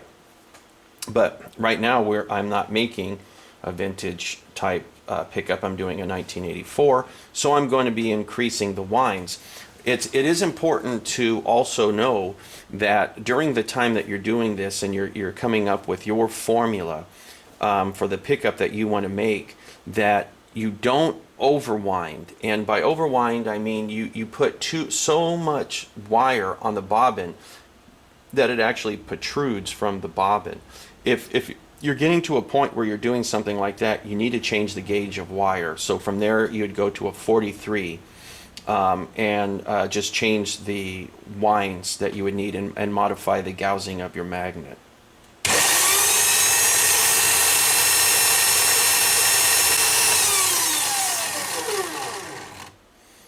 So right here at 6,500 is where I'm going to stop. So the next step for me is to get ready to put my lead wires on here. So the next step for me is to put my lead wires on here. Now the last portion of, they didn't give me 2 black wires in this kit. Yeah, they did. I was about to say the communists. So now it's time for me to go ahead and put my lead wires on here. So what I'm going to do is I'm going to take one of the wires. I'm going to start about right here, and I'm going to grab both of these guys. And I'm going to start wrapping the magnet wire around the end of this wire. Make sure that there's at least 5 or 6 wraps where it can hang. And then from here I'm going to take my soldering iron with it hanging there, and I'm going to, the solder is going to burn through the insulation, and it's also going to make a connection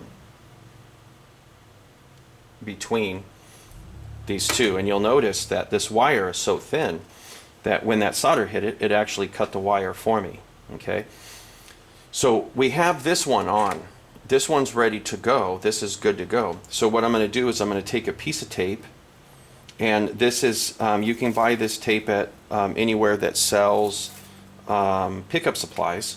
You know, Stu Mac would work, or LMI would work. All Parts sells it. And I want to move this wire closer to the base, but not have it exposed. Kind of come down and around and bring this tape up and around. And the whole time I'm pulling on it slightly, because I want to make sure that that coil is, how do you like that? Remember how I told you that you can end up tearing off a wire and all that coil I just did? And then there's this little speck of magnet wire right there that I don't think that I can get to. If I could get to it, I could fix it. But there, see, this is exactly what happens when the tape grabs. And that's what happened here. When I pull this piece of tape off, you're going to see the wire is attached to that tape. So what this basically has done is it's forced me to cut all of this wire off of this pickup bobbin and start over again.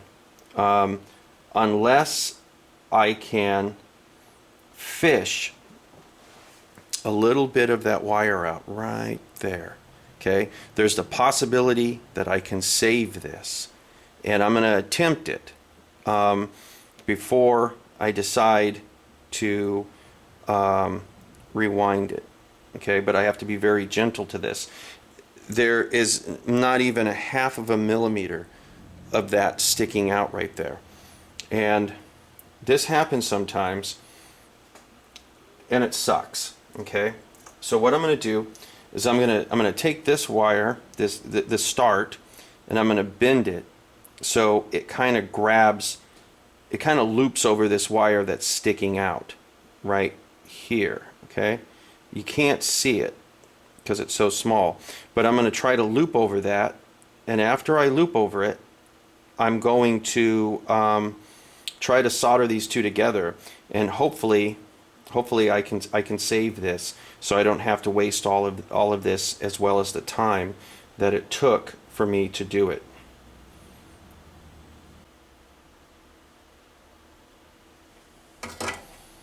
I don't know if that worked. Only one way to find out. Okay. Take my voltmeter, my multimeter here, and I have it set to resistance, and it worked. It worked. But now what I have to do is make sure that that does not break off. Okay. So how am I going to do that? I'm going to use super glue, and I'm going to come in here and I'm going to put a big glob of it. This actually is super glue gel, which is a little bit thicker than regular super glue. Okay, I'm going to let that set for a second. And then as soon as I know that it is kind of dripped a little bit, I'm going to hit it with some accelerant. And that might be enough of the accelerant for it to grab. I'm going to turn it over and I'm going to do the exact same thing. And this will protect that wire from being pulled out or from breaking.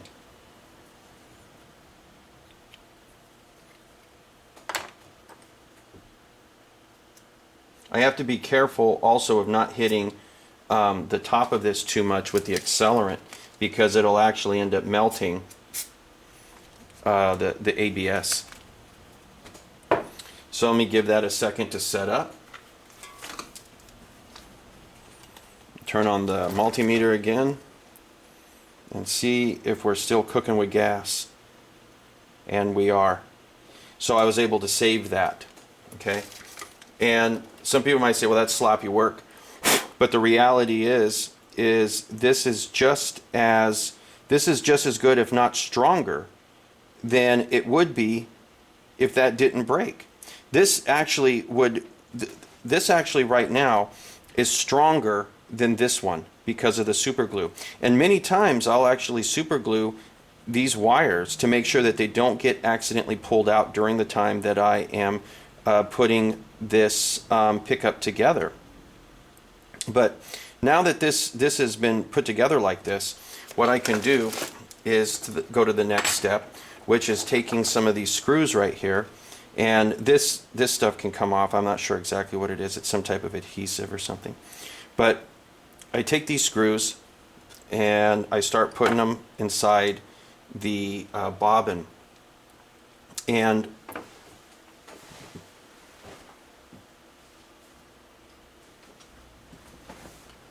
they don't like going in that bobbin.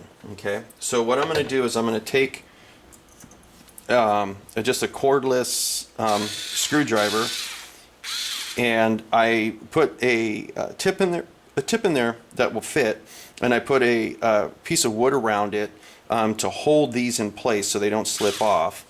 And I'm just going to come over here and get them started with this, because if you don't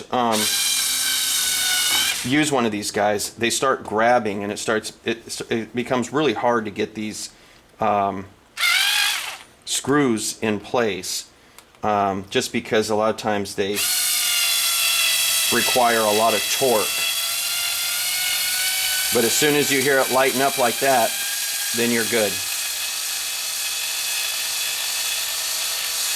So I'm going to do it with that one, and I'm going to do it with this one, and then I have a little piece of wood that I use to help me with all the rest. And those screws get really hot. Don't have your finger in that area.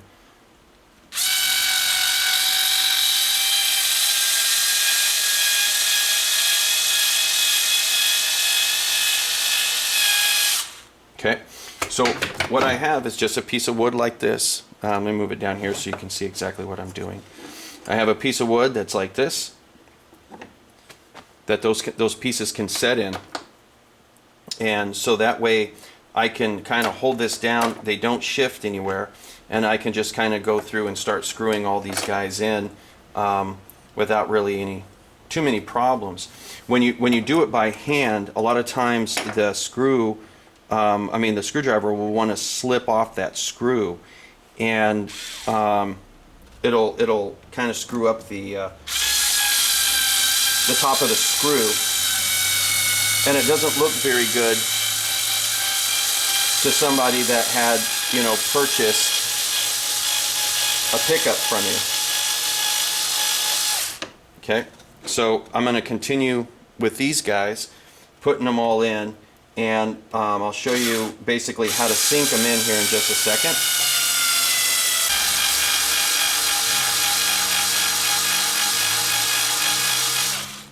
Okay, so if you're building this for somebody, you want to have these screws. Let me get where you can see here. Let me back up.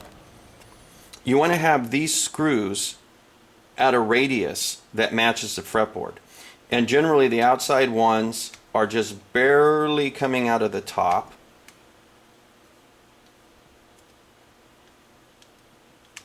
This screw is not cooperating. There we go. So we have this screw just barely coming out of the top. This one will come out a little bit further. The ones in the middle will come out a little bit taller than that, and then you start lowering it again. And I'm looking at this from the side to make sure that there's a radius. Now, some pickup manufacturers, what they do is they just make them all level. And that's fine too, because what they do is they expect the person that purchases the pickup to know that these are adjustable and that they need to adjust them for whatever radius and also for whatever setup that they're looking for. But to me, I think that this is better and it makes it more user friendly, so the person that orders it, when they put it in, they don't really have to do too many adjustments. This guy is ready. So from here, I'm going to go ahead and do the slug side and the exact same way. Hopefully this doesn't happen again. And as soon as the slug side's ready, we can go ahead and put this pickup together and get it ready for wax potting. Okay, so I ended up running out of wire right around 3,300 winds. So I have to get a new coil of wire here. And so I've got my 42, got a brand new container of it.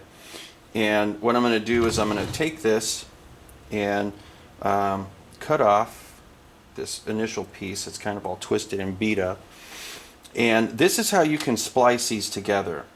Some people are a little concerned that this might end up actually damaging the way that the pickup might sound, but it doesn't.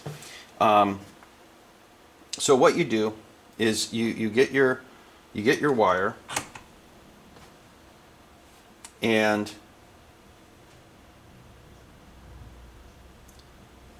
so what you do is you get your wire and you grab these, you put these two together. Now I know it's really hard to see what I'm doing here, but you put these two together. Where is it at? Right here, like this, and then you start twisting. Now one of the things is this wire is so thin, it's going to be really hard to twist. So you lick your fingers and to get some friction there, okay, and then this stuff will twist together real easy. Okay, now that I have these twisted, I'm going to take my soldering iron and I'm going to come in here, and I don't want to spin too long in one area, because if I do, it'll melt the wires, and that's no good. We want these to solder together but not necessarily melt. And so you have to kind of be careful and pay really close attention to what's kind of going on here. The soldering iron will want to stick. It actually looks like it is soldered, but I'm going to put a little bit more here on the rear end of this. Clean the soldering iron off.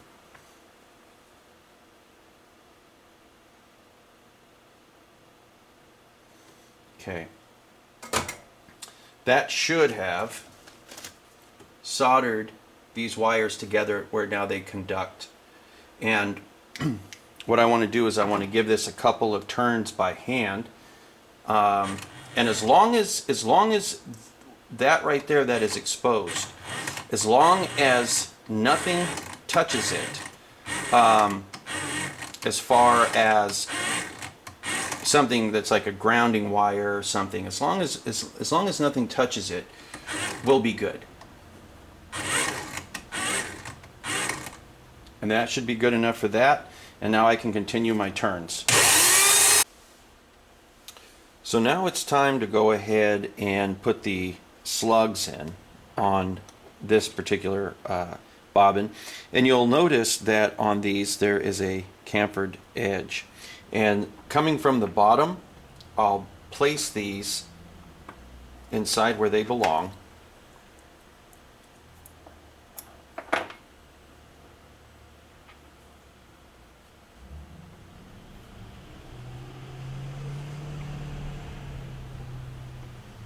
You can also do this from the top. It doesn't really matter. It's just easier this way. And then as soon as those are in, just grab a hammer.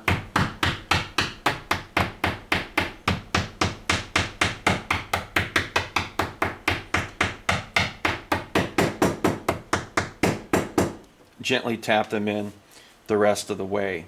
And that's pretty much that. So now what we're going to have to do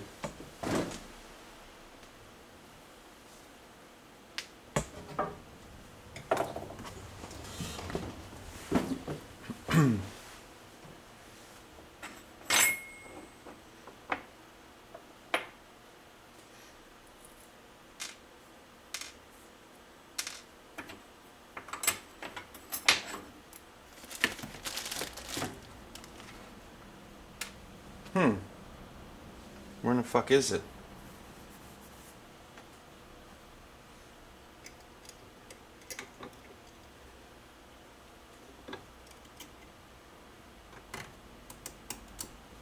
I'm gonna have to use this. I don't know what the fuck I did with it. So now what we're gonna do is we're gonna go ahead and start putting this pickup together. And the first thing we'll do is we'll grab the bobbin that has the screw side in it.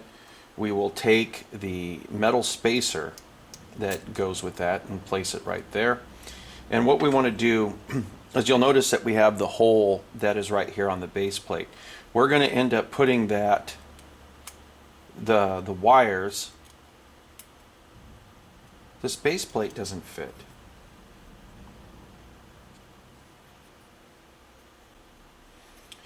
Well, how about that? This base plate right here is for a 53 millimeter, and you'll notice that the bobbin is actually 50 millimeter and it's not going to fit. This would be for a hardtail bridge, not necessarily for a Floyd Rose. So when they ended up shipping this to me, they shipped me the wrong base plate with this. They gave me the right base plate, they gave me the wrong bobbins. So this is a mess up on their end, and this can still be used for a bridge, but it's going to have to be used for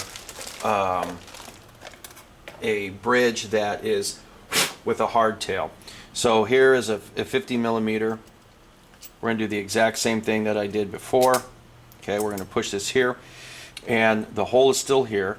And on this side, there is a gap. And this particular gap is where we end up putting the wire that ends up running through. We have our magnet here. I'm kind of upset about this. But we have our magnet here. And I'm going to put it here. And you'll notice that the compass, the north side, points to this side. And earlier, I had said that if this is pointing to the north and this is south, and I actually have that reversed. I'm sorry. This is actually north and the compass is actually south, right? So this actually is pointing south. And south generally goes toward the screw side of the pickup. And I'm going to actually lower these screws a little bit, because now looking at them from the side, they're a little high. Okay. So south side goes towards this. This side will end up coming over here, and this is where the plastic spacer comes in. It'll go on the slug side. So it's pretty much like this. So what I'm going to end up doing is putting them just like this, grabbing the small screws and doing the slug side first and tightening this down. Some pickup manufacturers will use wooden shims, maple wooden shims, for the spacer on the slug side, and they act as if it's going to make a difference with the tone of the pickup. It absolutely does not. you can use plastic and it's just fine. Now, I don't want to really attach this one quite yet, because what we're going to do is we're going to run the wire up and around here, kind of trim these guys off a little bit and make them a little neater, and then we're going to end up taping it up, running some of them in between the pickup and also some of them underneath here, depending on what kind of room that we have. Now, this particular pickup wire has already been pre-soldered, where we have the red and the white going together. We have the green separate, and we have the black and a ground line attached to one another. This is the ground line. This is where you could solder this to your base plate if you wanted to. So what does this mean? That means the green is the start on the south, okay? Either the red or the white can be the end of the south, and either the red or the white can be the start on the north, and the black is going to be the end of the north side. So what we'll do is we'll grab this wire and we'll push it through this hole up in this area, bring it up and over to where we have something along these lines right here. Now, generally, you don't necessarily have to solder this ground line. It's going to end up touching some piece of metal. You could solder it if you wanted to. I find that a lot of times it's unnecessary. But we can grab this now, put it in here, clamp it down, and we don't tighten these quite yet. We're going to get there in just a second. But now what I'm going to do is these that are kind of long, I'm going to go ahead and I'm going to trim these guys so everything's somewhat even, and I'm going to strip them. I have to be very careful with this hot right here, because this is the one that I ended up using super glue on. So I make sure that I don't try to let the actual bobbin itself and the wire kind of hold the strength when I'm pulling. I grab at this side and I pull to make sure that we're good to go. So this is the start of the south. So this is the one that's going to end up going to the green side, okay, because that down there represents that. You can do this in any color code that you want. You do not have to follow this particular color code. But we end up twisting these two guys together, leave it like that, clean the soldering iron. Let me double check this.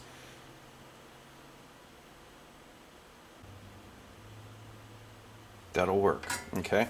So from here I'm going to solder these two guys together and trim off any extra that is going to be protruding. We'll do that in just a little bit. So either the red or the white can be the end, which would be the black one right here, of the south side. And what I'm going to do is I'm going to go ahead and I'm going to pick white for that.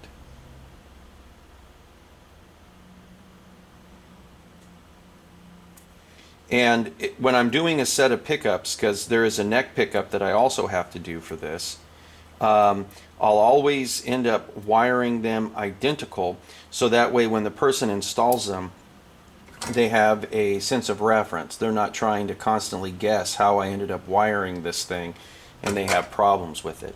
So those two are soldered, and now we have a black and we have a red. The red is the start, so we're going to end up putting that over here, and the black is the end. So we'll just kind of twist these two guys together. And if you need more wire in order to get these guys twisted together, you can strip them. It's not a big deal. Just make sure that at the end of it, you end up trimming whatever is extra that you don't necessarily need. Because the neater you do this, the better it's going to be. So those two are soldered. A lot of people will ask me, what kind of soldering iron should you use? What kind of wattage? Most soldering irons will work just fine. The ones that you can find at Radio Shack will work and whatnot. You don't need a high wattage soldering iron.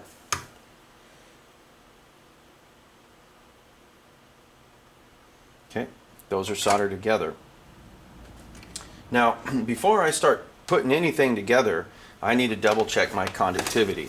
And this is really important. Anytime that you're building pickups or you're doing guitar electronics, you should always be double checking to make sure that you have conductivity.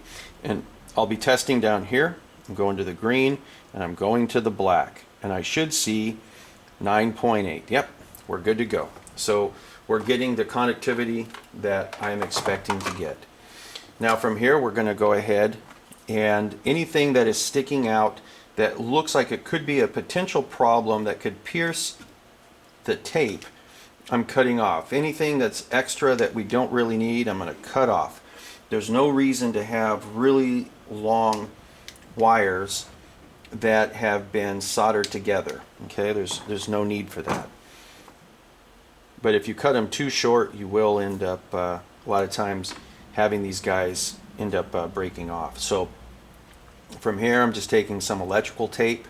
This is the same tape that I use around the bobbin, and I'm taping this up in a way to make sure that nothing here can come in contact with either the base plate or any of the other wires, or any of the magnet wire. Because if this were to touch the magnet wire and the magnet wire's insulation were to come off, it would short it out and you would end up having a problem with your pickup. Okay, we're going to call that good. So from here what I want to do is I want to see if I can actually get these guys to be stuck in between the pickups if possible, to kind of make it where there's a little bit more room, and it makes everything a little bit neater. Sometimes there's not a lot of room in between these guys depending on how many winds that you ended up doing per bobbin. Okay, so I'm going to get these guys, stick them in between here, and kind of push down on these guys. If it gets in the way, then I would, if I put a lot of winds on this and it seemed like they were kind of getting in the way and I wouldn't be able to really do this, I would actually take these wires and run them underneath here in order to do what I needed to do there. And what we're going to, let me actually pull some of this wire here.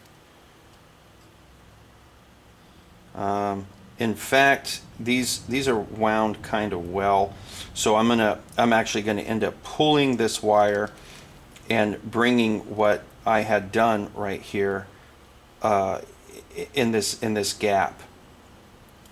I'll probably be able to get a couple of these wires underneath here, but I don't think I can get all of them underneath there. And during this time that you're doing this, you have to make sure that you're not pinching any wires at all, and everything is fitting nice and snug. Nothing is being pinched. And we can probably put this one in between. This is all about just kind of keeping up appearances, making things kind of look nice.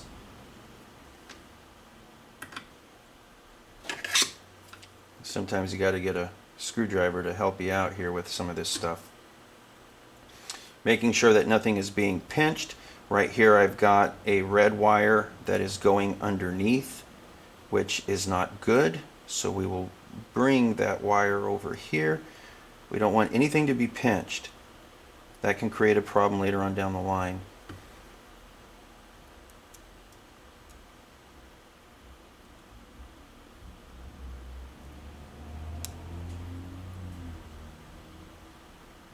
And just because this pickup is sticking up a little bit, I can tell there's a wire getting in the way, and it's this black one. It's this black one right here. So let me move this stuff a little bit to the side. There we go. And then I'll just tuck this stuff in after I end up okay, so right here I have a black wire that has broken free. Okay, so I have to resolder that. And where does it go? Where does it go? Ah, it goes to this. It goes to the outside. And this is exactly what I was talking about earlier, about how a lot of times the wire the magnet wire, when you super glue it, is actually stronger than the wire that is not super glued, and it'll come free. So this broke free, and this happens sometimes. It's not that big of a deal. You just end up finding where it broke, and then you end up resoldering it and retaping it. It's not that big of a deal. It happens, and it should just pop up. Okay, and I believe it's this right here. It is. Okay, so this type of stuff is going to happen because you're dealing with very, very small wire that even if you solder it, it's going to want to break. It's got about the strength of human hair, and it's about the thickness of human hair, and it's very frail. So you have to be careful when you're doing this stuff. And I would say out of about 1 out of 10 pickups, something like this ends up happening, right? So it's just part of it. It's just part of it. It's just the nature of the product. So before I go ahead and I tape this, once again, I'm going to grab my multimeter, and I need to verify that we actually have conductivity. This is going to the white, so I'm going to come over here to the white, and the other side is the green. So I'm going to touch these two and make sure we have conductivity. And I do. So that's good to go. I can tape it back up again and not worry that I have a bad connection on this particular bobbin. Okay.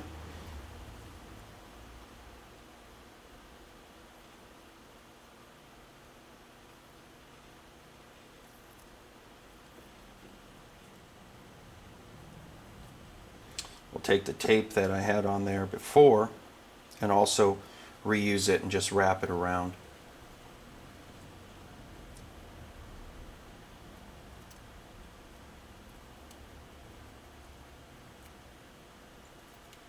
This tape right here holds all of the coil in place, but it also protects the coil, and it protects any wiring from accidentally shorting out. Okay, so from here, once again, I'll come in, I'll place my bobbin in here, try to get this stuff back in where I think it belongs. I'm going to have to move this wire just a little bit, and this thing should fall pretty flat.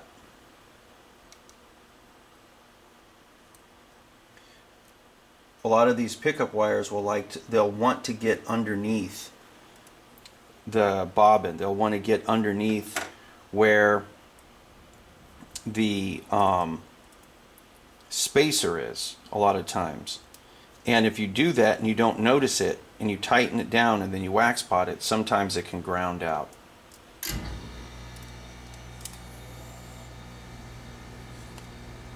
Okay, so this is down inside there. What I'm gonna try to push some of these wires kind of around, move these guys in a way that they're out of the way. So when I wrap my tape around the outside of this, I might have to kind of modify some of this. But when I put my tape around the outside, everything looks nice and neat. And sometimes this type of stuff takes a little finagling. Sometimes you got to mess with this stuff a little bit in order for things to look right and to make sure that it doesn't end up getting in the way a little bit later on after they put it in a pickup ring and things like that. So I'm just kind of pushing these things down. Let me grab my pickup tape. And pickup tape, I'll start right here on this side, maybe right here is fine, and then I'm pulling on this and putting tension, kind of bringing this stuff around, and I'm going to do 2 turns. I'm going to do 2 wraps around this.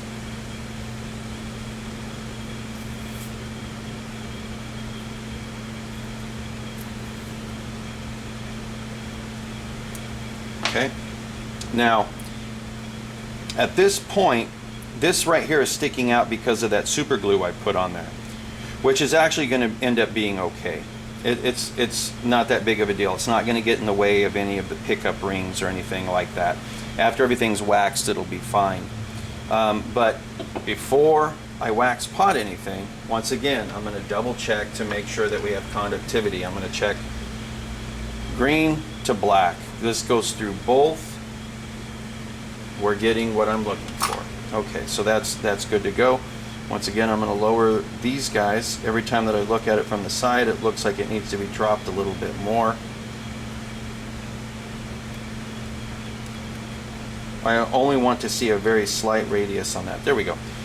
One thing that can happen with this pickup tape, whether you get the type that has cloth or you get this one, as soon as you start putting it in the wax, it'll come loose.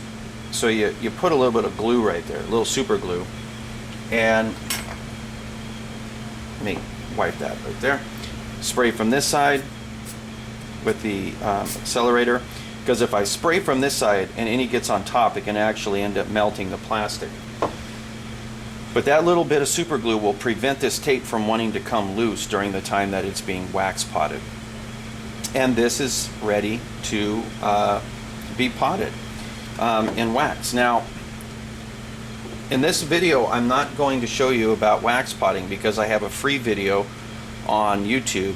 If you look at Will's Easy Guitar, that's the channel name, and you do a search for how to wax pot pickups at home, I go over that, and it's free, and it's a video that takes a little while. So to kind of keep the time down on this video, I won't be doing it and showing it in this.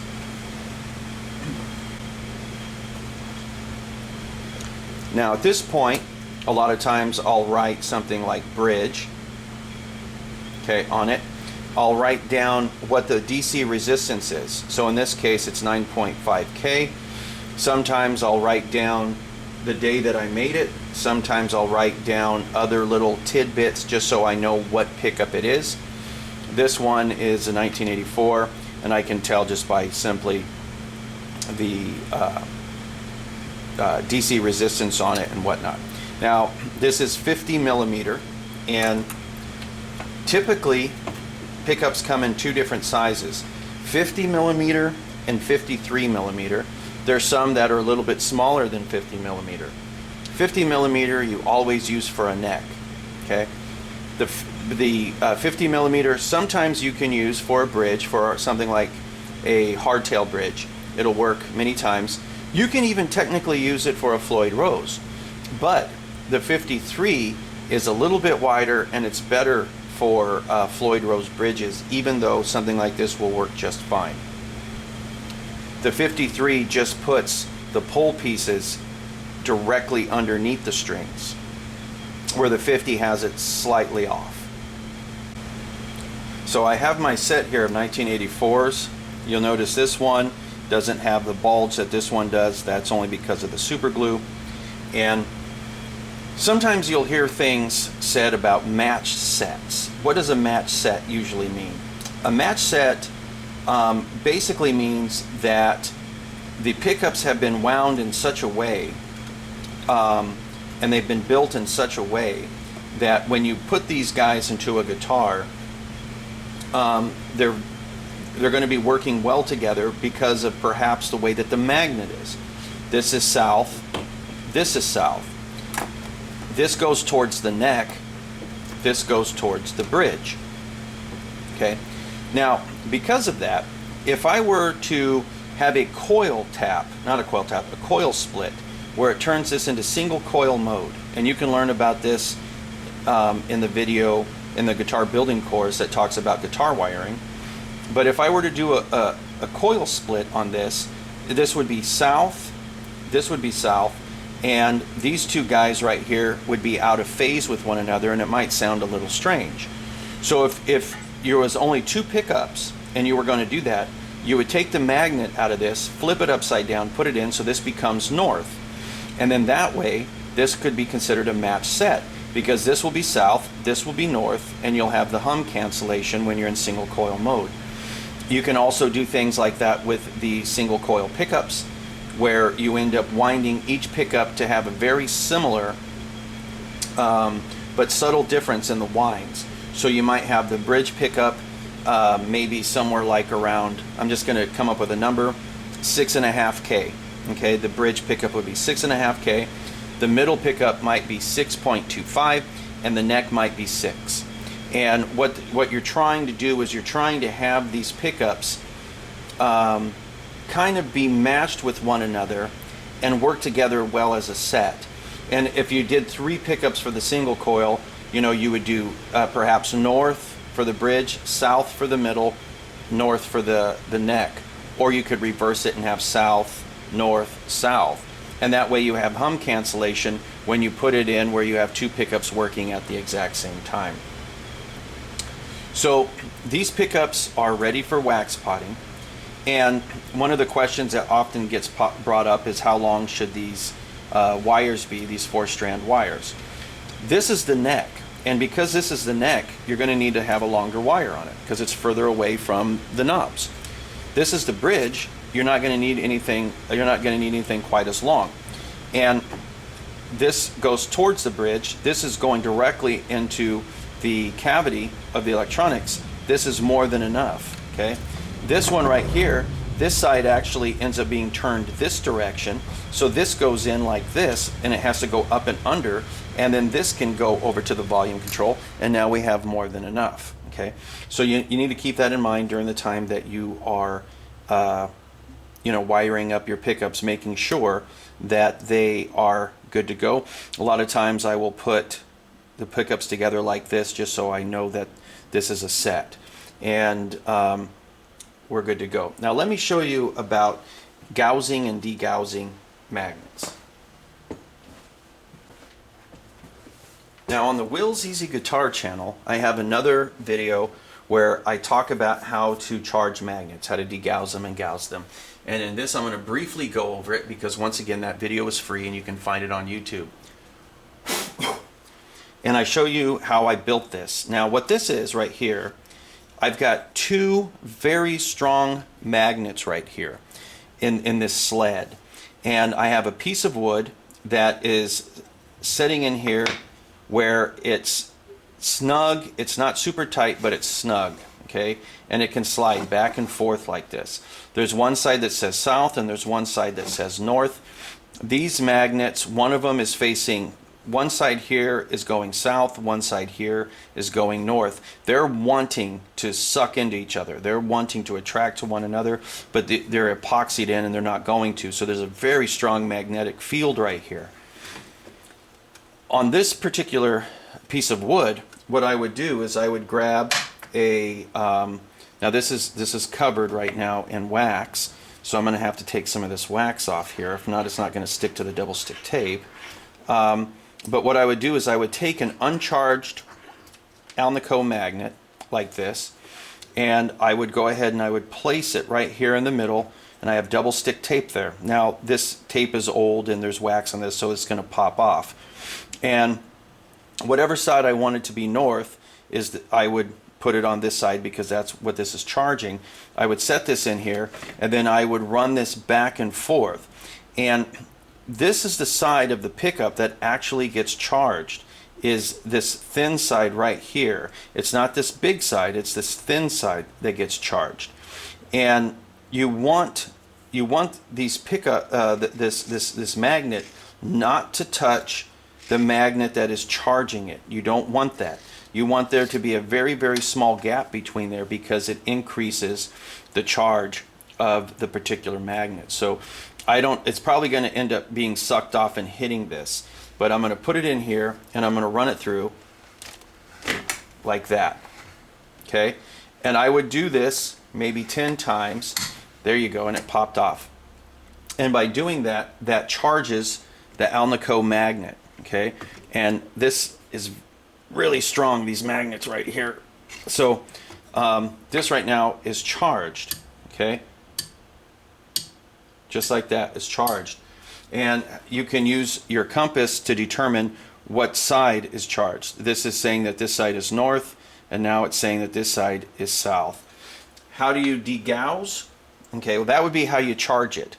The way that you would degauss it, the way that you would make it where it's not as charged, is you reverse it. So if this side is north, I would put this on the south side and then I would run it through maybe once, and it would decharge it just a little bit and make it a weaker magnet. Okay, if I wanted to strengthen it, I'd keep the north on the north side. Okay, but you just reverse it when you run it through, and that's how you charge it.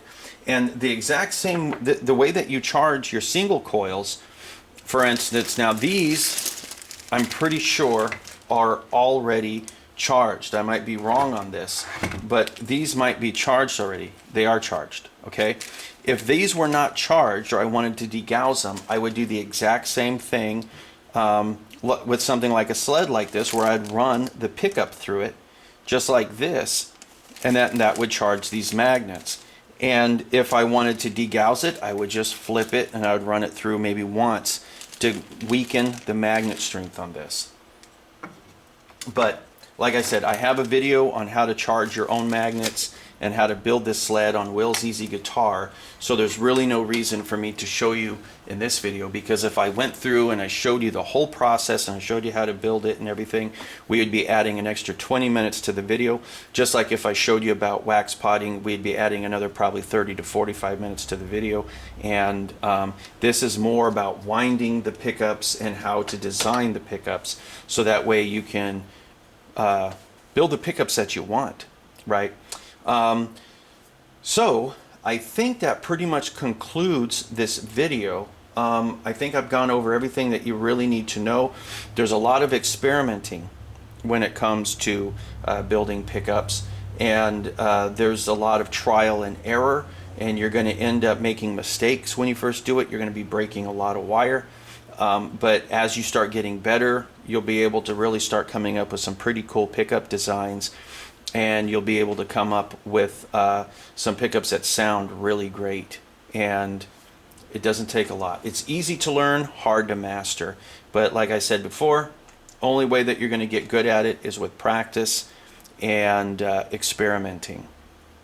So hopefully you enjoyed the video and you've learned from it. And until next time, I will talk to you later.